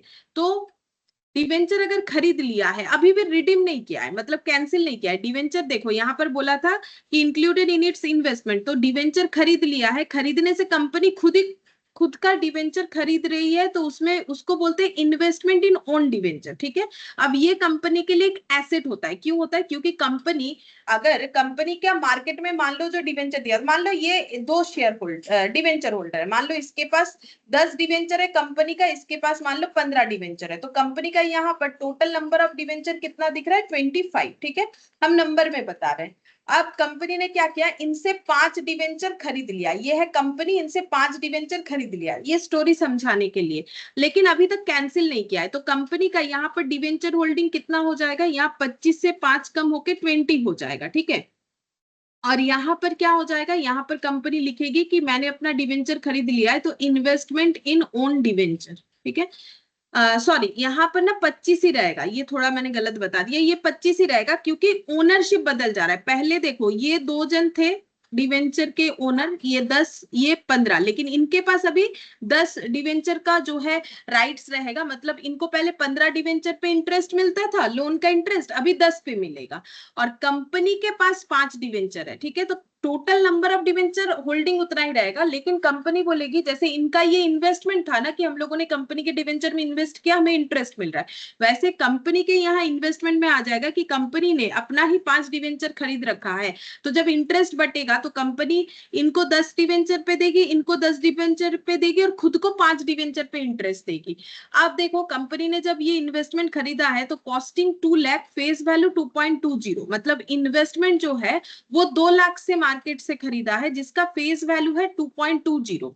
अब बोल रहा है दिस डिवेंचर वेयर कैंसिल्ड, अब ये कैंसिल करना चाहती है 1 अप्रैल को, तो कैंसिल जब करेगी, अपना ओन डिवेंचर को कैंसिल करेगी, तो कंपनी क्या करेगी, डिवेंचर कैंसिल करने का मतलब हो जाएगा कि 2 लाख का डिवेंचर 2.20, 2 लाख का डिवेंचर जो है वो 2.20 फेस वैल्यू वाले डिवेंचर को 2 लाख में खरीदी है, और उसके बाद वो रिडीम कर रही है, मतलब उसको अपना इतने लोन, ये फेस वैल्यू है डिवेंचर का, इतने फेस वैल्यू के डिवेंचर को रिडीम करने के लिए इतने रुपए से खरीदना पड़ा। मतलब बात समझो, बोल रहा है कि 2.2 लाख फेस वैल्यू का इन्होंने खरीदारी किया। ठीक है, डिवेंचर का कितने रुपए देके, सिर्फ 2 लाख देके, जिसका एक्चुअल वैल्यू, फेस वैल्यू का मतलब एक्चुअल वैल्यू 2.20, एक्चुअल वैल्यू वाले डिवेंचर को उन्होंने 2 लाख रुपए से खरीदा, और उसके बाद उसको कैंसिल कर डाला। ठीक है, क्योंकि खुद के ओनरशिप में आ गया तो जब चाहे कैंसिल कर सकते, कैंसिल कर डाला।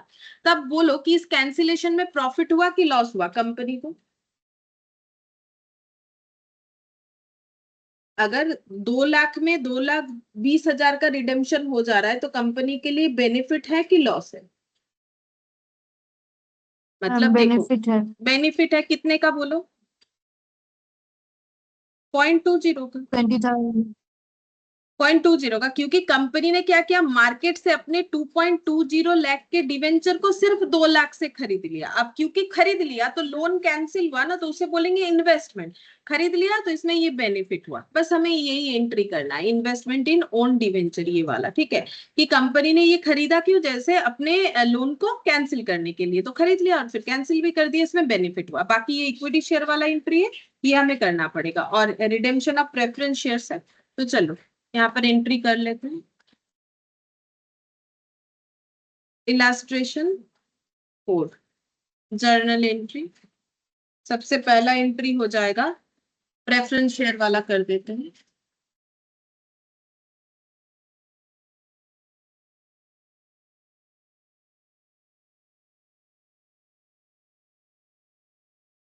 प्रेफरेंस शेयर वाला देखो क्या हो जाएगा, 10% प्रीमियम में रिडीम होगा, तो ये रहा 9% रिडीमेबल प्रेफरेंस शेयर।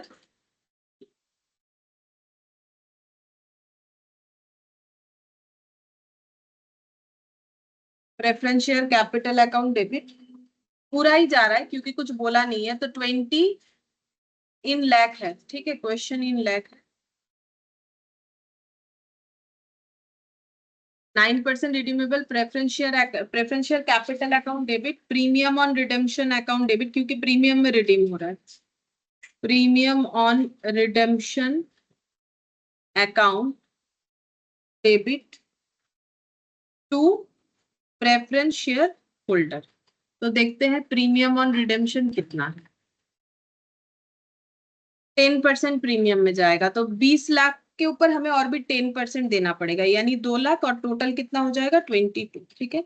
अच्छा, अब जब हम लोग इसका पेमेंट करेंगे तब एंट्री क्या हो जाएगा, preference share holder account debit to bank. Preference share holder account debit to bank कितना होगा, जितना ड्यू किया था। कितना ड्यू किया अभी अभी हम लोगों ने, 22 ना, हाँ 22। Yes ma'am. अच्छा, अब इसके बाद क्या होगा, प्रीमियम जो है रिडेम्पशन पे वो राइट ऑफ करना पड़ेगा और सीआरआर क्रिएट करना पड़ेगा। तो प्रीमियम देखते हैं कितना राइट ऑफ करेंगे।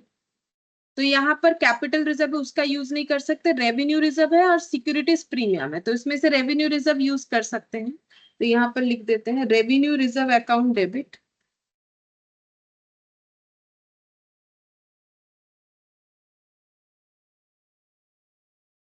टू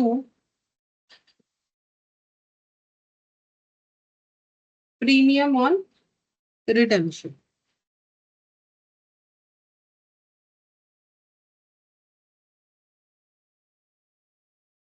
2 लाख और सीआरआर क्रिएट होगा, तो रेवेन्यू रिजर्व से ही होगा टू सीआरआर। सीआरआर कितने का क्रिएट होगा, face value of preference share buyback. तो ये प्रेफरेंस शेयर का कंप्लीट एंट्री हम लोगों ने कर लिया। अच्छा, अब इसके बाद इक्विटी शेयर बायबैक करना है, 3 लाख इक्विटी शेयर 10 ईच 30 पर शेयर करके, तो यहाँ पर हो जाएगा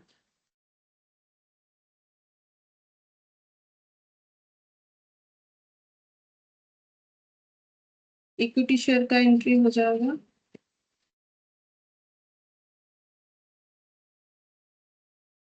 equity share capital account debit premium on buyback debit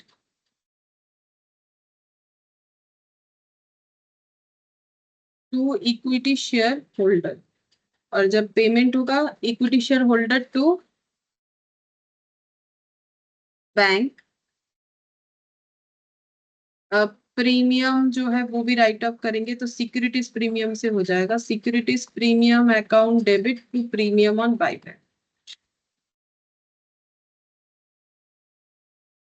अब देखते हैं कितना कितना लिखना पड़ेगा। तो 3 लाख शेयर्स बॉट बैक होगा 10 रुपीज वाला 30 में, तो 3 लाख इंटू 10 30 रुपीज, तो फिर प्रीमियम कितना हो जाएगा, 10 का शेयर 30 में यानी 20, और 3 लाख इंटू 30 तो कितना हो जाएगा, ये हो गया 90 लाख, ये हो जाएगा 60 लाख, और ये हो जाएगा 30 लाख।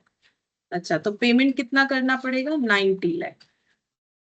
और सिक्योरिटीज प्रीमियम डेबिट कितना होगा, प्रीमियम ऑन बाईबैक, जितना प्रीमियम ऑन बाईबैक है 60 लाख से, लेकिन क्या सिक्योरिटीज प्रीमियम में इतना है, हाँ है 60 लाख है। तो लिख, अब क्रिएट करना है CRR टू CRR।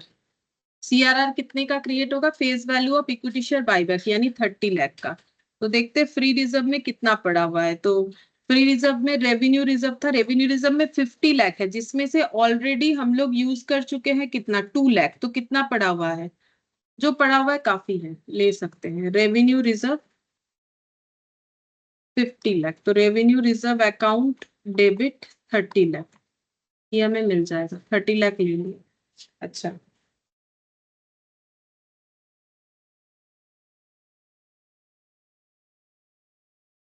इसके बाद हम लोग को क्या करना पड़ेगा, इसके बाद हम लोग एंट्री करेंगे ये इन्वेस्टमेंट इन ओन डिवेंचर वाला।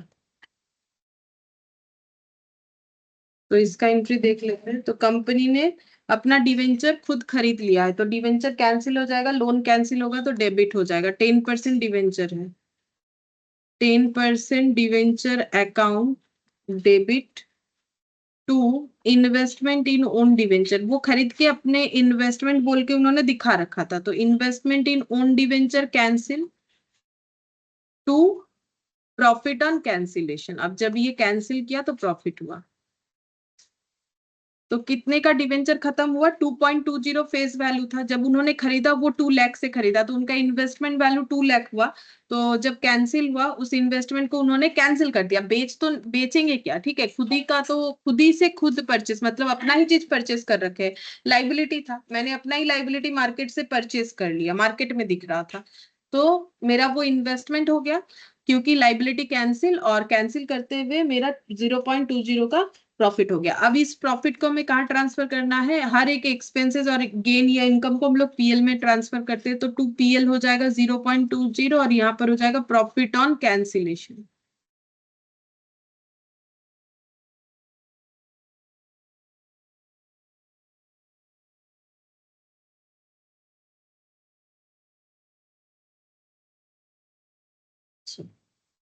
अब ये ईशॉप वाले पॉइंट पे जाते हैं। तो जब एक्सरसाइज हुआ 1/4/2001 को, तो कितने लोगों ने ये एक्सरसाइज किया, 50,000 शेयर्स एक्सरसाइज हुआ है। तो हमें सिर्फ क्या एंट्री करना है, जब शेयर बिक रहा है उसका, उसके पहले का एंट्री ईशॉप वाले क्वेश्चन में होगा, यहाँ नहीं होगा, क्योंकि हमें नहीं पता कि ग्रांट डेट क्या है, कब कंपनी ने ये डिक्लेयर किया था। हम लोग को सिर्फ ये बताया है कि 1/4/2001 में ये एक्सरसाइज हुआ था, तो हमें उसी के हिसाब से सारी एंट्री करना है। तो एक्सरसाइज होने पे कंपनी के पास पैसा आएगा, शेयर बिक रहा है कंपनी का, कितना शेयर, 50,000 जो है लोगों ने एक्सरसाइज किया है, 50,000 ऑप्शंस, ठीक है। तो ऑप्शंस किसको बोलते हैं, जैसे यहाँ पर अभी मैंने जो तुम लोगों को समझाया, ये जो हम लोग का 1 लाख निकल के आ रहा है ना, ये जो 1 लाख निकल के आ रहा है, इसी को हम लोग बोलते हैं नंबर ऑफ ऑप्शंस, ठीक है, टोटल। और नंबर ऑफ ऑप्शंस पर शेयर तो दिया हुआ ही था, पर इंप्लॉय 100 करके, तो फिर 1,000 इंप्लॉय पे टोटल जितना होगा वो क्या, नंबर ऑफ ऑप्शन।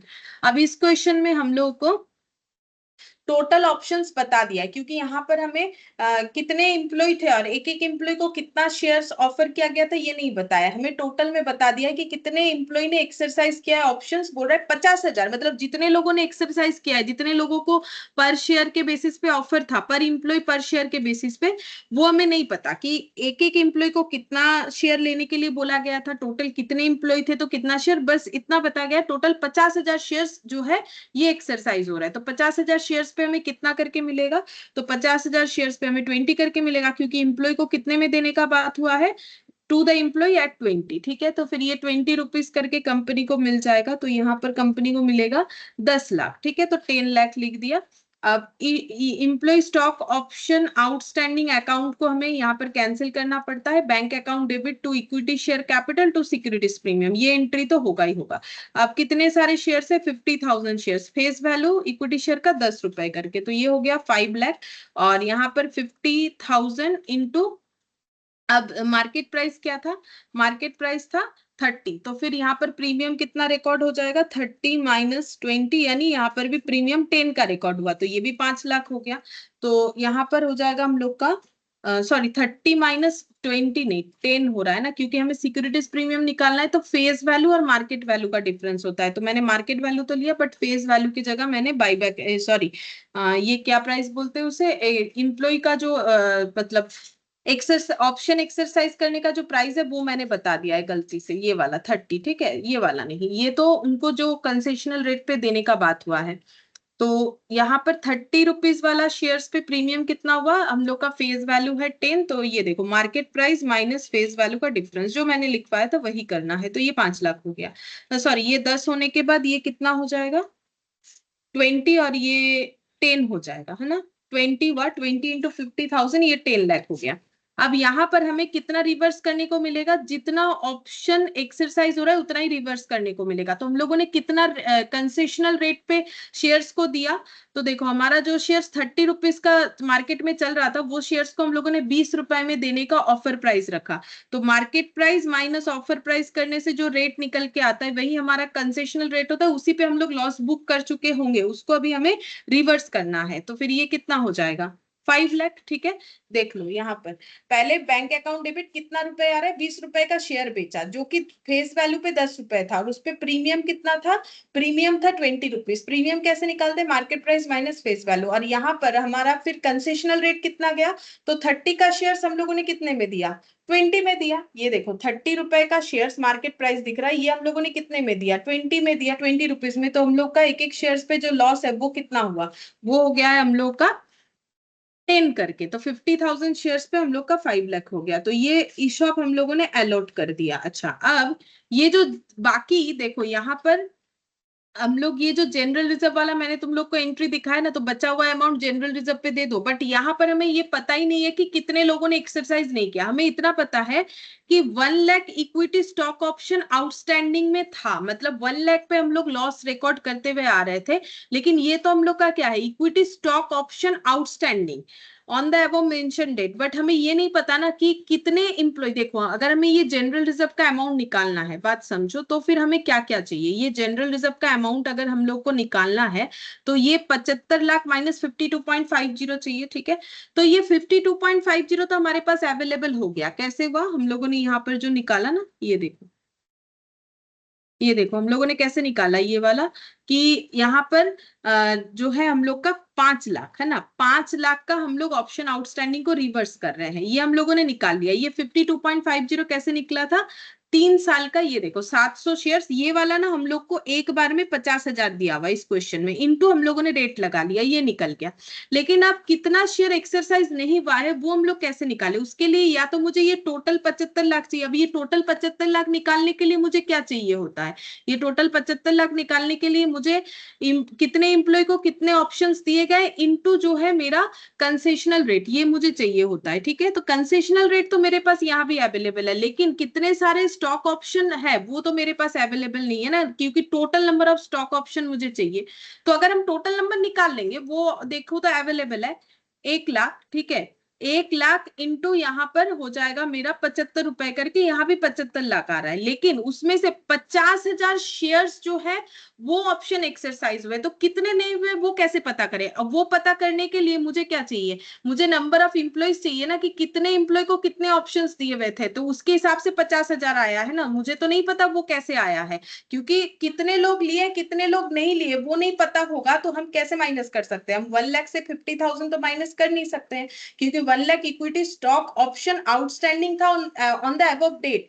ये नंबर ऑफ स्टॉक ऑप्शंस है, ठीक है, और ये नंबर ऑफ हम लोग का शेयर्स है, लेकिन कितने एम्प्लॉय को कितने शेयर्स दिया जा रहा है वो तो हमारे पास अवेलेबल नहीं है, तो हम लोग जनरल रिजर्व वाला पॉइंट इसमें नहीं निकाल सकते फिर, ठीक है। क्योंकि उसको निकालने के लिए हम लोग को टोटल अमाउंट चाहिए ना, टोटल 75 लाख हम लोग को कैलकुलेट करने के लिए डेटा होना चाहिए, वो है नहीं, ठीक है। तो हम लोग बाकी बैलेंस का यहाँ पर फिर एंट्री नहीं कर सकते हैं। तो ये हम लोग का जो एंट्री होना चाहिए था वो हो चुका है। अब हम लोग को बैलेंस शीट रेडी करना है। क्या हम लोग सीआरआर बना चुके हैं, देख लेते हैं हम एक बार, सीआरआर वगैरह बन गया है हम लोग का, एक सेकंड हम देख लेते हैं सीआरआर बन गया है कि नहीं।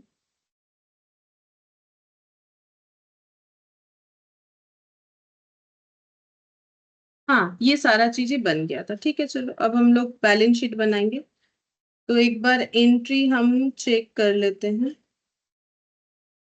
एक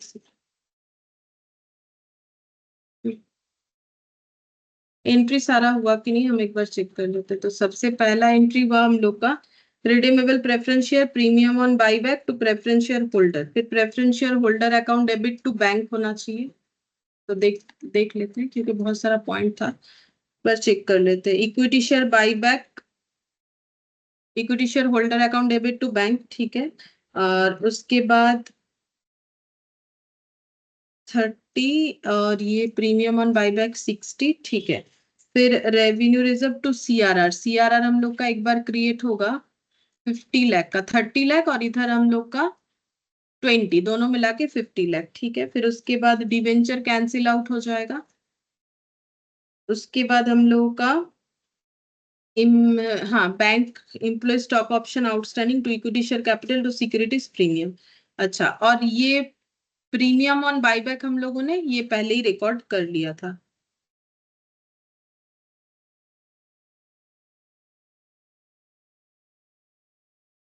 प्रीमियम ऑन रिडेम्पशन, ठीक है। अब हम लोग बैलेंस शीट बनाते हैं।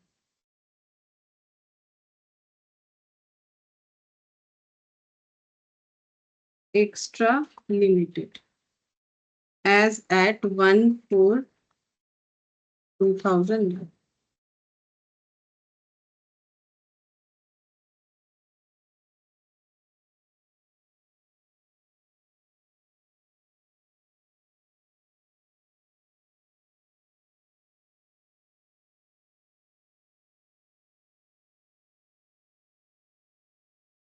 Equity and liabilities share holders fund,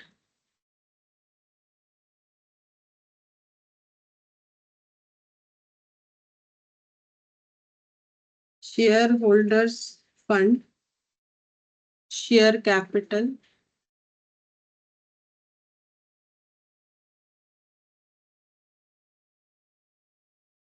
reserve and surplus, non current liability, long term borrowing 1/2। Long term borrowing debenture, इसमें भी नोट बनेगा क्योंकि कुछ अमाउंट है कुछ चला गया है। फिर करेंट लाइबिलिटी में other current liability,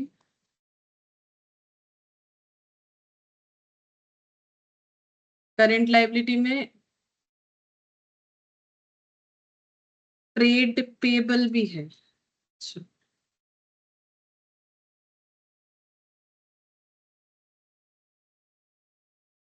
trade payable में वो इंक्लूडेड है, ठीक है। तो इसे अदर करेंट लाइबिलिटी क्यों लिख रहे हैं वो हम बता देंगे, ये मेरा 4th नंबर नोट में जाएगा। उसके बाद आ जाएगा assets, non current asset, PPE, non current investment. Investment में भी नोट बनेगा क्योंकि इन्वेस्टमेंट में ही वो investment in own debenture included था, ऐसा क्वेश्चन में बोला था। बस पीपी को हम लोग लिख सकते हैं, बाकी ये 5th नंबर में चला जाएगा। नॉन करेंट एसेट के बाद करेंट एसेट, करेंट एसेट में आ जाएगा कैश एंड कैश इक्विवेलेंट, और कुछ नहीं था।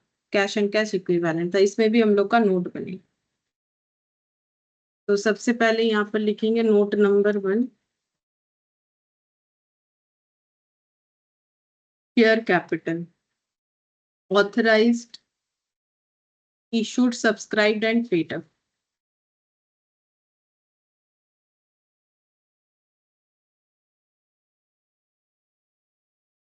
पेड अप शेयर कैपिटल तो कितना आ जाएगा। प्रेफरेंस शेयर तो पूरा चला गया, और यहाँ पर इक्विटी शेयर है 10 इज फुल्ली पेड, तो 100/10 मतलब 10 लाख था। अब इसमें क्या क्या कंडीशन हुआ है, 10 लाख इक्विटी शेयर था, उसमें हम लोग का बाईबैक में कितना गया 30 लाख। बाईबैक यहाँ पर कितना बोला था 3 लाख या 30 लाख, यहाँ पर बाईबैक बोला था 3 लाख इक्विटी शेयर, ठीक है। तो 10 लाख में से 3 लाख इक्विटी शेयर बाईबैक हो जाएगा, तो कितना इक्विटी शेयर बचेगा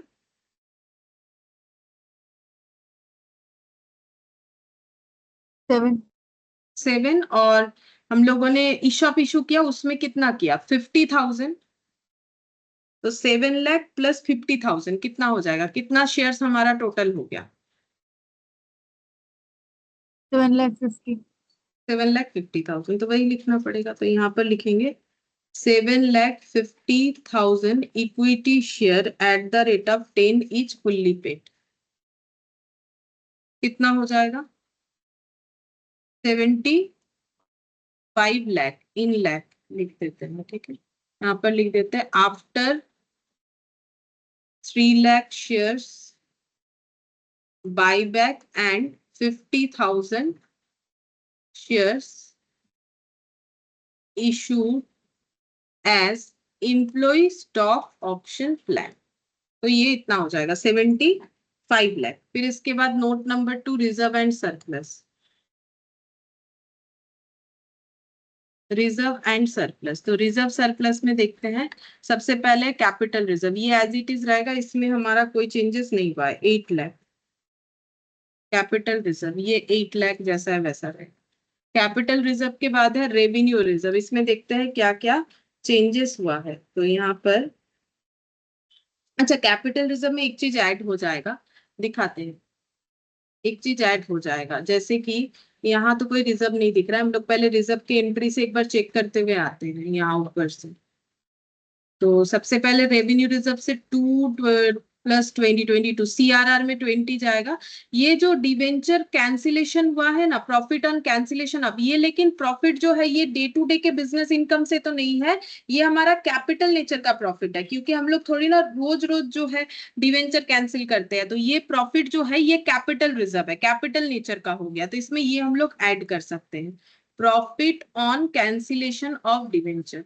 ये प्रॉफिट हम लोग पीएल में ऐड नहीं कर सकते, ये हमारे डेली के बिजनेस का प्रॉफिट नहीं है। Profit on cancellation of own debenture, ये कितना है 0.20, तो 8 के साथ 0.20 ऐड कर देने से 8.20 हो जाएगा, ये लिख देंगे, ठीक है, ये इसमें ऐड हो जाएगा। अच्छा, उसके बाद हम लोग का रेवेन्यू रिजर्व।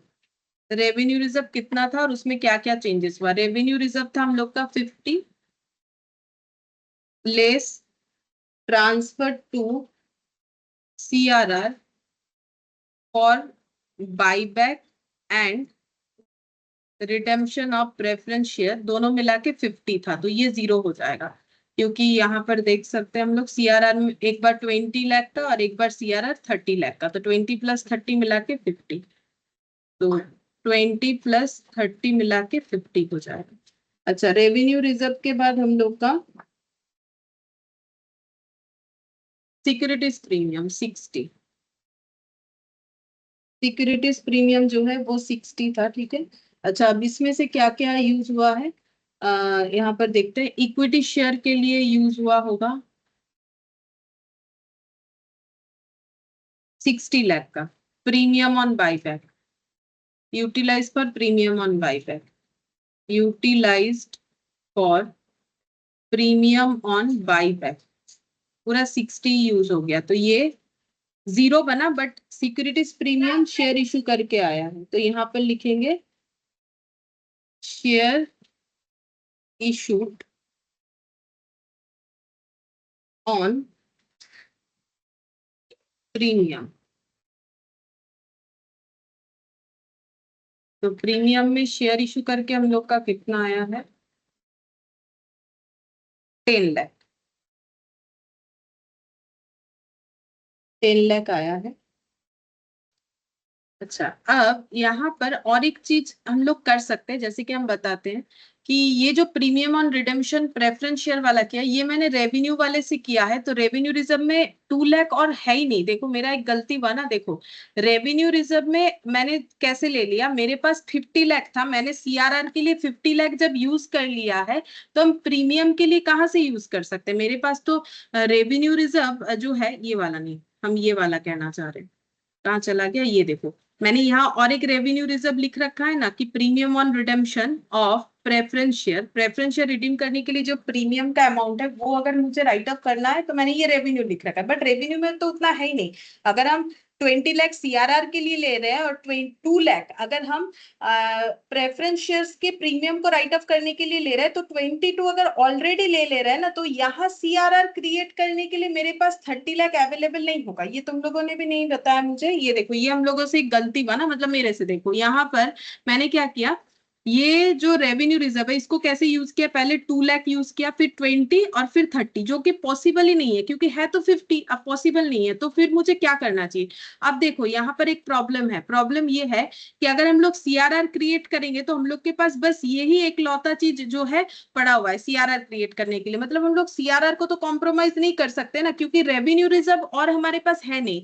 तो सीआरआर के लिए मुझे 50 चाहिए जो कि मुझे ये सपोर्ट कर दे रहा है, तो ये मुझे सीआरआर के लिए यूज करना चाहिए। तो फिर जो बाईबैक का प्रीमियम है उसके लिए ये अमाउंट काफी है, ये हम लोग यूज कर सकते हैं। तो फिर हम लोग जो प्रेफरेंस शेयर्स का प्रीमियम है उसको हम लोग कैसे राइट ऑफ करें, मतलब देखो बाईबैक का प्रीमियम 60 चाहिए, हमारे पास 60 है, तो फिर प्रेफरेंस शेयर्स के प्रीमियम के लिए भी, प्रेफरेंस शेयर्स के रिडेम्पशन के लिए भी हम लोग वो सिक्योरिटीज प्रीमियम वाला कंसेप्ट उस चैप्टर में भी सेम होता है, मतलब उसका भी सेम कंसेप्ट है कि हम लोग चाहे तो सिक्योरिटीज प्रीमियम को, मतलब यहाँ पर प्रीमियम ऑन बाईबैक को, premium on redemption of preference shares के लिए हम लोग सिक्योरिटीज प्रीमियम का भी यूज कर सकते हैं, मतलब वही प्रायोरिटी होना चाहिए जैसे बाईबैक का रूल्स है कि पहले सिक्योरिटीज प्रीमियम नहीं मिला तो फ्री रिजर्व, किस चीज के लिए, प्रीमियम ऑन बाईबैक। उसी तरीके से premium on redemption of preference shares के लिए पहले सिक्योरिटीज प्रीमियम नहीं हुआ, देन हम लोग क्या यूज कर सकते हैं, देन हम लोग यूज कर सकते हैं फ्री रिजर्व। बट यहाँ पर तो फ्री रिजर्व जो है वो सीआरआर के लिए मैंडेटरी है ना, क्योंकि सीआरआर को तो कोई और सपोर्ट नहीं कर सकता है। तो फिर ये वाला हम लोग कहाँ से राइट ऑफ करें, premium on redemption of preference share.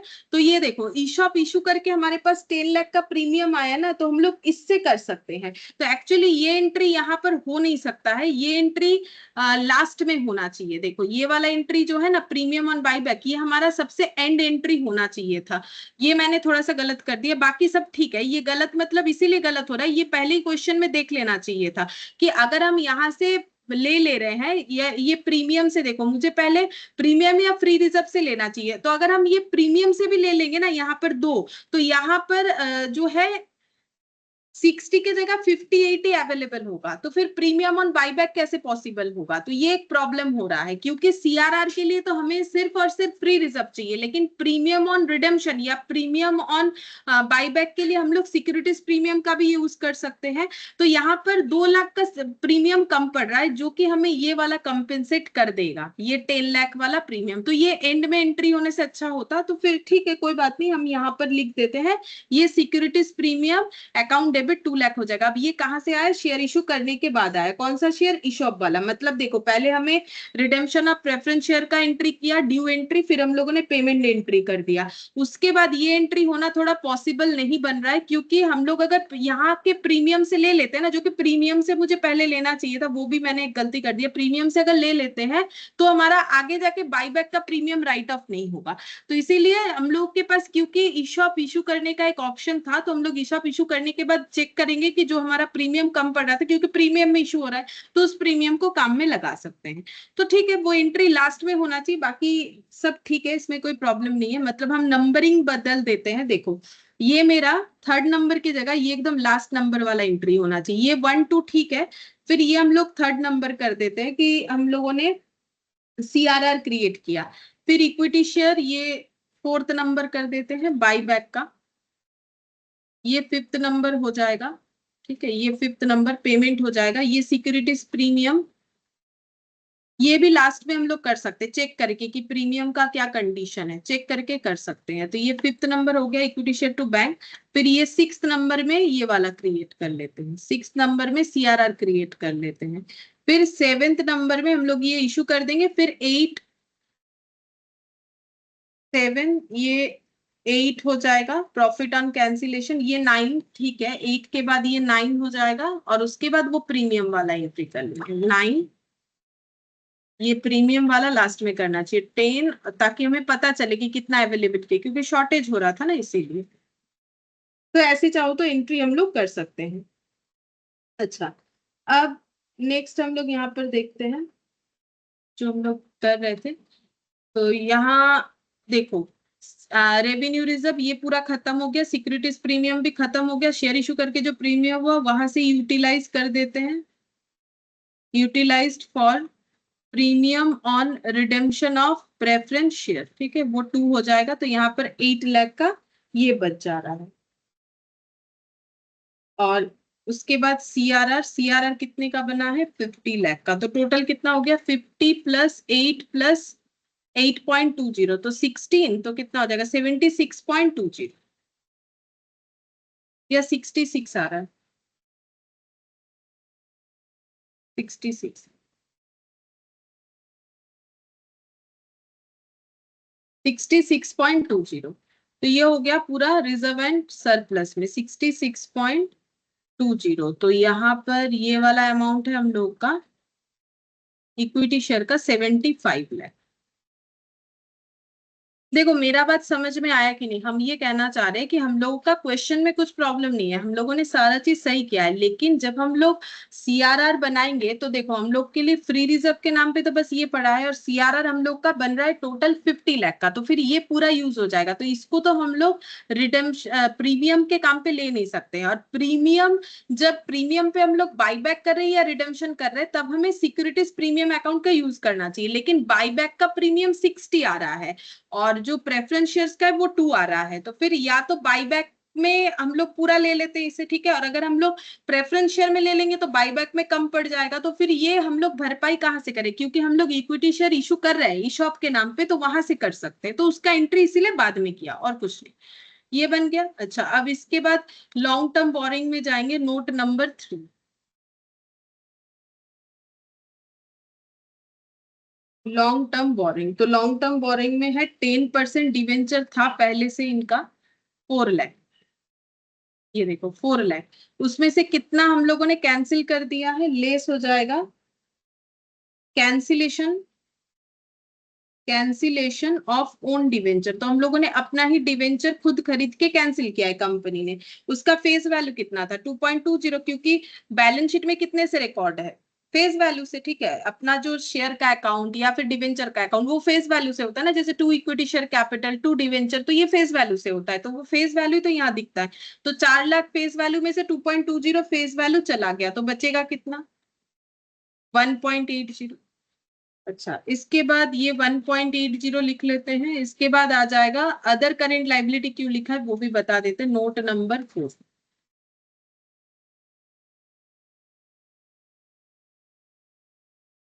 Other current liability, देखो करेंट लाइबिलिटी बोल के यहाँ पर जो दिख रहा है, यहाँ पर करेंट लाइबिलिटी बोल के ट्रेड पेबल दिख रहा है 70 लाख, और क्वेश्चन में हमें बोल रखा है कि ट्रेड पेबल में ये देखो this is included under current liability, तो ये जो हम लोग का इम्प्लॉय स्टॉक ऑप्शन आउटस्टैंडिंग में जितना अमाउंट है वो करेंट लाइबिलिटी में इंक्लूडेड है, ठीक है। अब उसमें से हमारा रिवर्स जितना हो गया उतना हमें लेस करके दिखाना पड़ेगा, तो यहाँ पर लिखेंगे ओपनिंग बैलेंस कितना है, ओपनिंग बैलेंस है 70 लाख, उसमें से हम लोग का रिवर्स हो गया एडजस्टमेंट फॉर ईशॉप आउटस्टैंडिंग, कितना हमारा रिवर्स हो गया है, एंट्री देखो 5 लाख, ठीक है, तो 5 लाख रिवर्स हो गया है, तो बच रहा है कितना 65 लाख, ठीक है 65 लाख बच रहा है, तो यहाँ पर इसीलिए इसे लिख दिया है मैंने अदर करेंट लाइबिलिटी। अब टोटल करके देखो कितना आ रहा है 65 75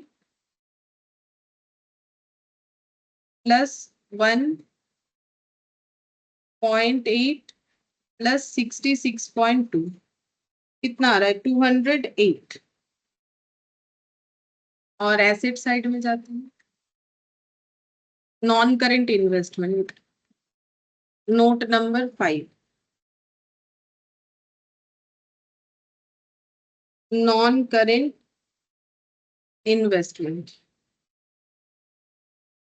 opening balance less investment in own debenture, जो अपने ही डिवेंचर में इन्वेस्टेड था वो हम लोग का कैंसिल हो जाएगा, तो कितने रुपए से खरीदा था 2 लाख से खरीदा था, तो इन्वेस्टमेंट वैल्यू 2 लाख, और कितना था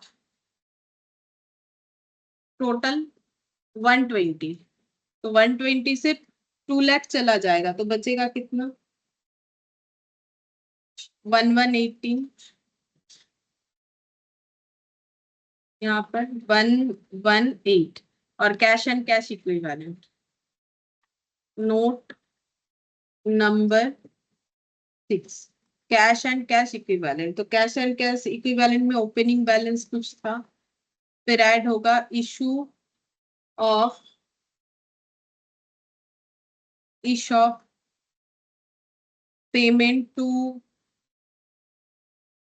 इक्विटी शेयर होल्डर बाईबैक में और payment to preference share holder. तो देखते हैं 142 लाख था।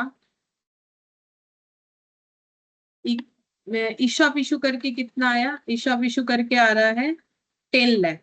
और इक्विटी और प्रेफरेंस वाले को कितना पेमेंट कर रहे हैं?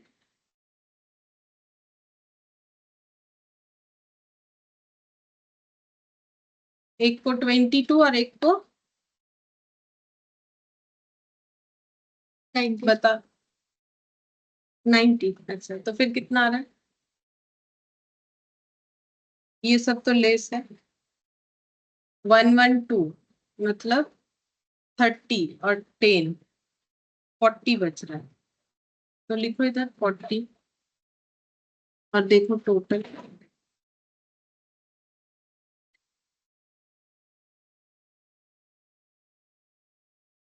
208। 208 मैच हो गया। ठीक है। तो बस इसमें हमें एंट्री करते वक्त एक बार देख लेना है कि ये सिक्योरिटीज प्रीमियम वाला प्रॉब्लम, ठीक है, कि ये सिक्योरिटीज प्रीमियम क्या हो रहा है। बाकी इसमें दो एक्स्ट्रा पॉइंट था, एक था debenture investment in own debenture, तो खुद का 2,20,000 वाला डिवेंचर मार्केट से जब खरीदा तो 2 लाख में खरीद लिया, ठीक है, मिल गया, 2 लाख में खरीद लिया है।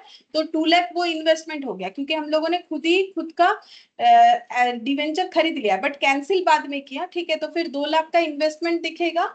2.20 से हमारा डिवेंचर कैंसिल हो गया। जब मतलब कैंसिल किया डिवेंचर को तो डिवेंचर कैंसिल हुआ 2.20 से। और जैसे कि हम लोग जब खरीद लेते हैं ना अपना डिवेंचर, तो यहाँ पर डिवेंचर जैसे मैंने बोला कि मान लो यहाँ पर डिवेंचर था 10+10, दो लोगों का मैंने दिखाया था 15+10। अब कंपनी ने ये 5 डिवेंचर खरीद लिया तो भी इधर नंबर ऑफ डिवेंचर उतना ही रहेगा, लेकिन कंपनी जब खुद का डिवेंचर खरीद रही है तो एसेट साइड में भी ओन डिवेंचर कितने का दिखेगा? ये जितने में खरीदा है, ये 5 डिवेंचर, ठीक है। तो 5 डिवेंचर खरीद लिया तो इधर उतना ही दिख रहा है। और इधर हम लोग का एक्स्ट्रा इन्वेस्टमेंट आ गया कि हम लोगों ने अपना खुद का डिवेंचर ही एज ए इन्वेस्टमेंट खरीद लिया। अब जब कैंसिल करेंगे तो इधर से इन्वेस्टमेंट गया, ठीक है।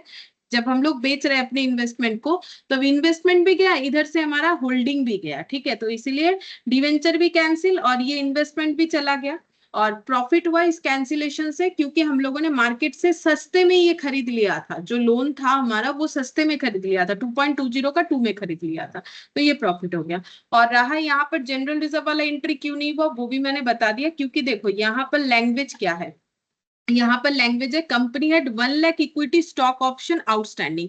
कंपनी का total 1 lakh equity stock option outstanding हुआ था, लेकिन उसमें से सिर्फ 50,000 शेयर सब्सक्राइब हुए हैं। अब हमें ये नहीं पता कि कितने इंप्लॉय ने नहीं किया। अगर हमें पर इंप्लॉय बता दिया जाता तो हम लोग कैलकुलेट करके देख लेते कि 50,000 शेयर मतलब एक्सरसाइज होने का मतलब कितने शेयर एक्सरसाइज ना होना, उसका तो हमारे पास डिटेल्स है नहीं। तो जितना नहीं हुआ उसके लिए हम लोग जनरल रिजर्व क्रिएट करते हैं। अब वो कैसे कैलकुलेट करें, क्योंकि हमें बोला है कि 50,000 ऑप्शंस जो है, ऑप्शंस पर जो है एक्सरसाइज हुआ है 50,000 शेयर्स, लेकिन कितने शेयर्स एक्सरसाइज नहीं हुए वो हमें नहीं पता। लेकिन हमें ये टोटल में कितने सारे इक्विटी स्टॉक ऑप्शन आउटस्टैंडिंग होगा वो हमें पता है, नंबर टोटल 1 लाख। लेकिन 50,000 का मतलब कितने इंप्लॉय लेनी है, अब एक एक इंप्लॉय को कितना करके ऑप्शन दिया हुआ था वो तो हमें नहीं पता। अगर पता होता तो हम लोग ये जरूर कैलकुलेट कर लेते कि 1 लाख इक्विटी शेयर में 50,000 होने का मतलब कितने इंप्लॉय ने लिया और कितने ने नहीं लिया। अगर हमें ये बता दिया जाता कि 1 लाख का मतलब कितने इंप्लॉय इंटू कितने सारे स्टॉक ऑप्शंस, तो हम लोग निकाल सकते थे कि ये कितना करके आया, ठीक है। इसीलिए वो जनरल रिजर्व वाला एंट्री नहीं हुआ। हो गया ये वाला, और तो कुछ है नहीं। और यहाँ पर जो एमसीक्यू है वो एक बार कर लेते हैं। यहाँ पर सबसे पहले बोला है as per section 68 subsection 1 the companies act of the companies act buyback of own shares by company shall not exceed. Buyback जो है कंपनी के शेयर्स का वो एक्सीड नहीं होना चाहिए 25% of the total paid up capital and free reserve of the company. ये सब जगह पे सेम लिखा हुआ है, बस ये रेट के हिसाब से आंसर चेंज होगा। तो कौन सा रेट सही है? Ma'am option A. ऑप्शन है, क्योंकि ये 10, 15, 20 का तो कोई हमारा रेट था ही नहीं। फिर बोल रहा है the company are permitted to buy back their own shares out of, बोल रहा है कि कंपनी जब अपना शेयर्स खुद खरीदता है तो कहाँ से खरीद सकता है? बोल रहा है free reserve and securities premium proceeds of the issue of any shares both A and B, neither A nor B. कौन सा आंसर? मतलब कंपनी जब शेयर बाईबैक करना चाहता है तो कंपनी कैसे कर सकता है? Ma'am both. बोथ हो जाएगा, क्योंकि कंपनी फ्रेश इशू भी कर सकता है, जैसे हम लोगों ने पढ़ा था ना कि preference share same class of shares नहीं कर सकता है, प्रेफरेंस शेयर्स और इक्विटी शेयर करना भी है तो डिफरेंट क्लास ऑफ शेयर्स कर सकता है। तो फ्री रिजर्व सिक्योरिटीज प्रीमियम का यूज करते हैं, इशू ऑफ एनी शेयर से कर सकते हैं। When a company purchase its own share out of free reserve, a sum equal to nominal value of share so purchase shall be transfer to. बोल रहा है कंपनी जब भी अपना शेयर्स बायबैक करता है आउट ऑफ फ्री रिजर्व, तो a sum equal to nominal value of shares, nominal value of shares का इक्वल जो अमाउंट हम लोग ट्रांसफर करते हैं जहां पर, उस अकाउंट का नाम है revenue redemption reserve, capital redemption reserve, buyback reserve, special reserve. बोलो हम ऑप्शन बी। सीआरआर, सीआरआर में ट्रांसफर करते हैं 100% of face value of the shares buyback. फिर बोल रहा है state which of the following statement is true, कौन सा स्टेटमेंट हम लोग का यहाँ पर ट्रू है। Buyback is for more than 25% of the total paid up capital and free reserve of the company. Partly paid up shares cannot be bought back by company. Buyback of equity shares in any financial year shall exceed 25% of the total paid up share capital and the in that financial year partly paid shares can be bought back by a company. बोलो कौन सा answer है। Ma'am option B. Option B होगा। देखो partly paid up shares कभी भी buyback किया नहीं जा सकता, ये मैंने एकदम स्टार्टिंग डे पे ही बता दिया था कि हम लोग पार्टली पेड अप शेयर्स को कभी भी बायबैक नहीं कर सकते। फुल्ली पेड अप शेयर्स हुआ तो ये हम लोग बायबैक कर सकते हैं, अदरवाइज नहीं। जो भी मैंने स्टार्टिंग में बताया उसी के बेसिस पे है, ये रहा only fully paid up shares can be bought back. तो फिर ये सही है, ये गलत है। फिर हम लोग ये जो ग्रेट मोर देन 25% बोला है, कहीं पर भी हम लोगों ने मोर देन 25% का रूल्स नहीं पढ़ा था, हर जगह पे मैंने लेस देन 25% लिखवाया था, और जब उसे कैलकुलेट करना है तो मैंने बोला था इक्वल लिख के कर सकते हैं। तो आंसर बी सही है। फिर बोल रहा है premium excess of buyback price over the par value. बोल रहा है बायबैक प्राइस और पर वैल्यू के ऊपर जो भी अमाउंट होता है वो प्रीमियम होता है, paid on buyback should be adjusted again. अगर हम लोग प्रीमियम में बायबैक कर रहे हैं तो उस प्रीमियम को कहां से एडजस्ट करते हैं, फ्री रिजर्व से, सिक्योरिटीज प्रीमियम से, both A and B, neither A nor B. Ma'am B. नहीं, दोनों से ही करते हैं ना, सिक्योरिटीज प्रीमियम से तो करते हैं, और अगर नहीं हुआ तो फ्री रिजर्व से भी करते हैं ना, दोनों से ही होता है। बाकी यहाँ पर हमारा मैक्सिमम क्वेश्चन में सिर्फ और सिर्फ सिक्योरिटीज प्रीमियम से हो गया, वो बात अलग। अभी थोड़ी देर पहले डिस्कस कर रहे थे ये प्रीवियस वाले क्वेश्चन में कि रेवेन्यू रिजर्व में अगर होता तो फिर वो एंट्री हमें लास्ट में नहीं करना होता। फिर 6 नंबर जो कि लास्ट है, advantages of buyback shares included to. Buyback करने से क्या क्या एडवांटेज होता है, बोल रहा है encourage others to make hostile bid to take over the company, company को बाहर के लोग टेक ओवर कर सकते हैं। डिक्रीज प्रोमोटर होल्डिंग, प्रोमोटर का होल्डिंग कम हो जाता है as the shares were bought back are cancel, क्योंकि जो शेयर बायबैक होता है वो शेयर्स कैंसिल हो जाता है तो प्रोमोटर का होल्डिंग कम हो जाएगा। Discourage others to make hostile bid to take over the company as the buyback will increase the promoters holding. बोल रहा है बायबैक करने से प्रोमोटर का होल्डिंग बढ़ जाता है तो बाहर के लोग कंपनी को टेक ओवर नहीं कर पाएंगे। ऑल ऑफ द अबव कौन सा सही आंसर है।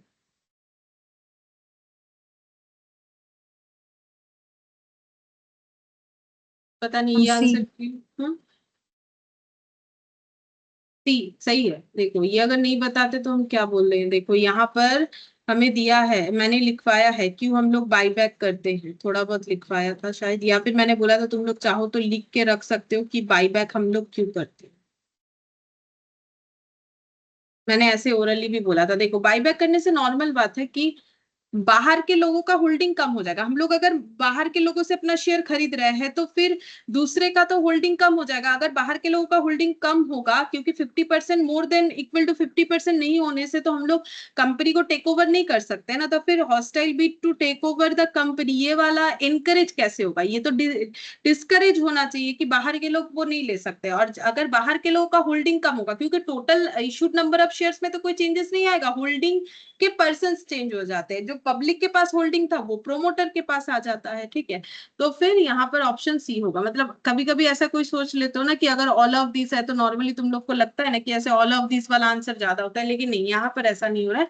हम लोग का आंसर जो है यहाँ पर ऑप्शन सी होगा, ये सही है कि हम लोग बाईबैक जो है करने पे हमारा जो hostile bid to take over the company है वो जो और मतलब चांसेस है वो कम हो जाता है, और प्रोमोटर का होल्डिंग बढ़ने की वजह से, प्रोमोटर का होल्डिंग बढ़ेगा तो टेक ओवर होने का चांसेस कम हो जाएगा। तो ये सही आंसर है। तो ये 6th वाला हम लोग का कंप्लीट हो गया, बाकी सभी कंप्लीट हो गया, तो ये टॉपिक ही हम लोग का कंप्लीट हो गया। ठीक है, फिर नेक्स्ट क्लास में हम लोग दूसरा कोई टॉपिक करेंगे। आज हम लोग इतना ही करते हैं, नया कुछ स्टार्ट नहीं करेंगे।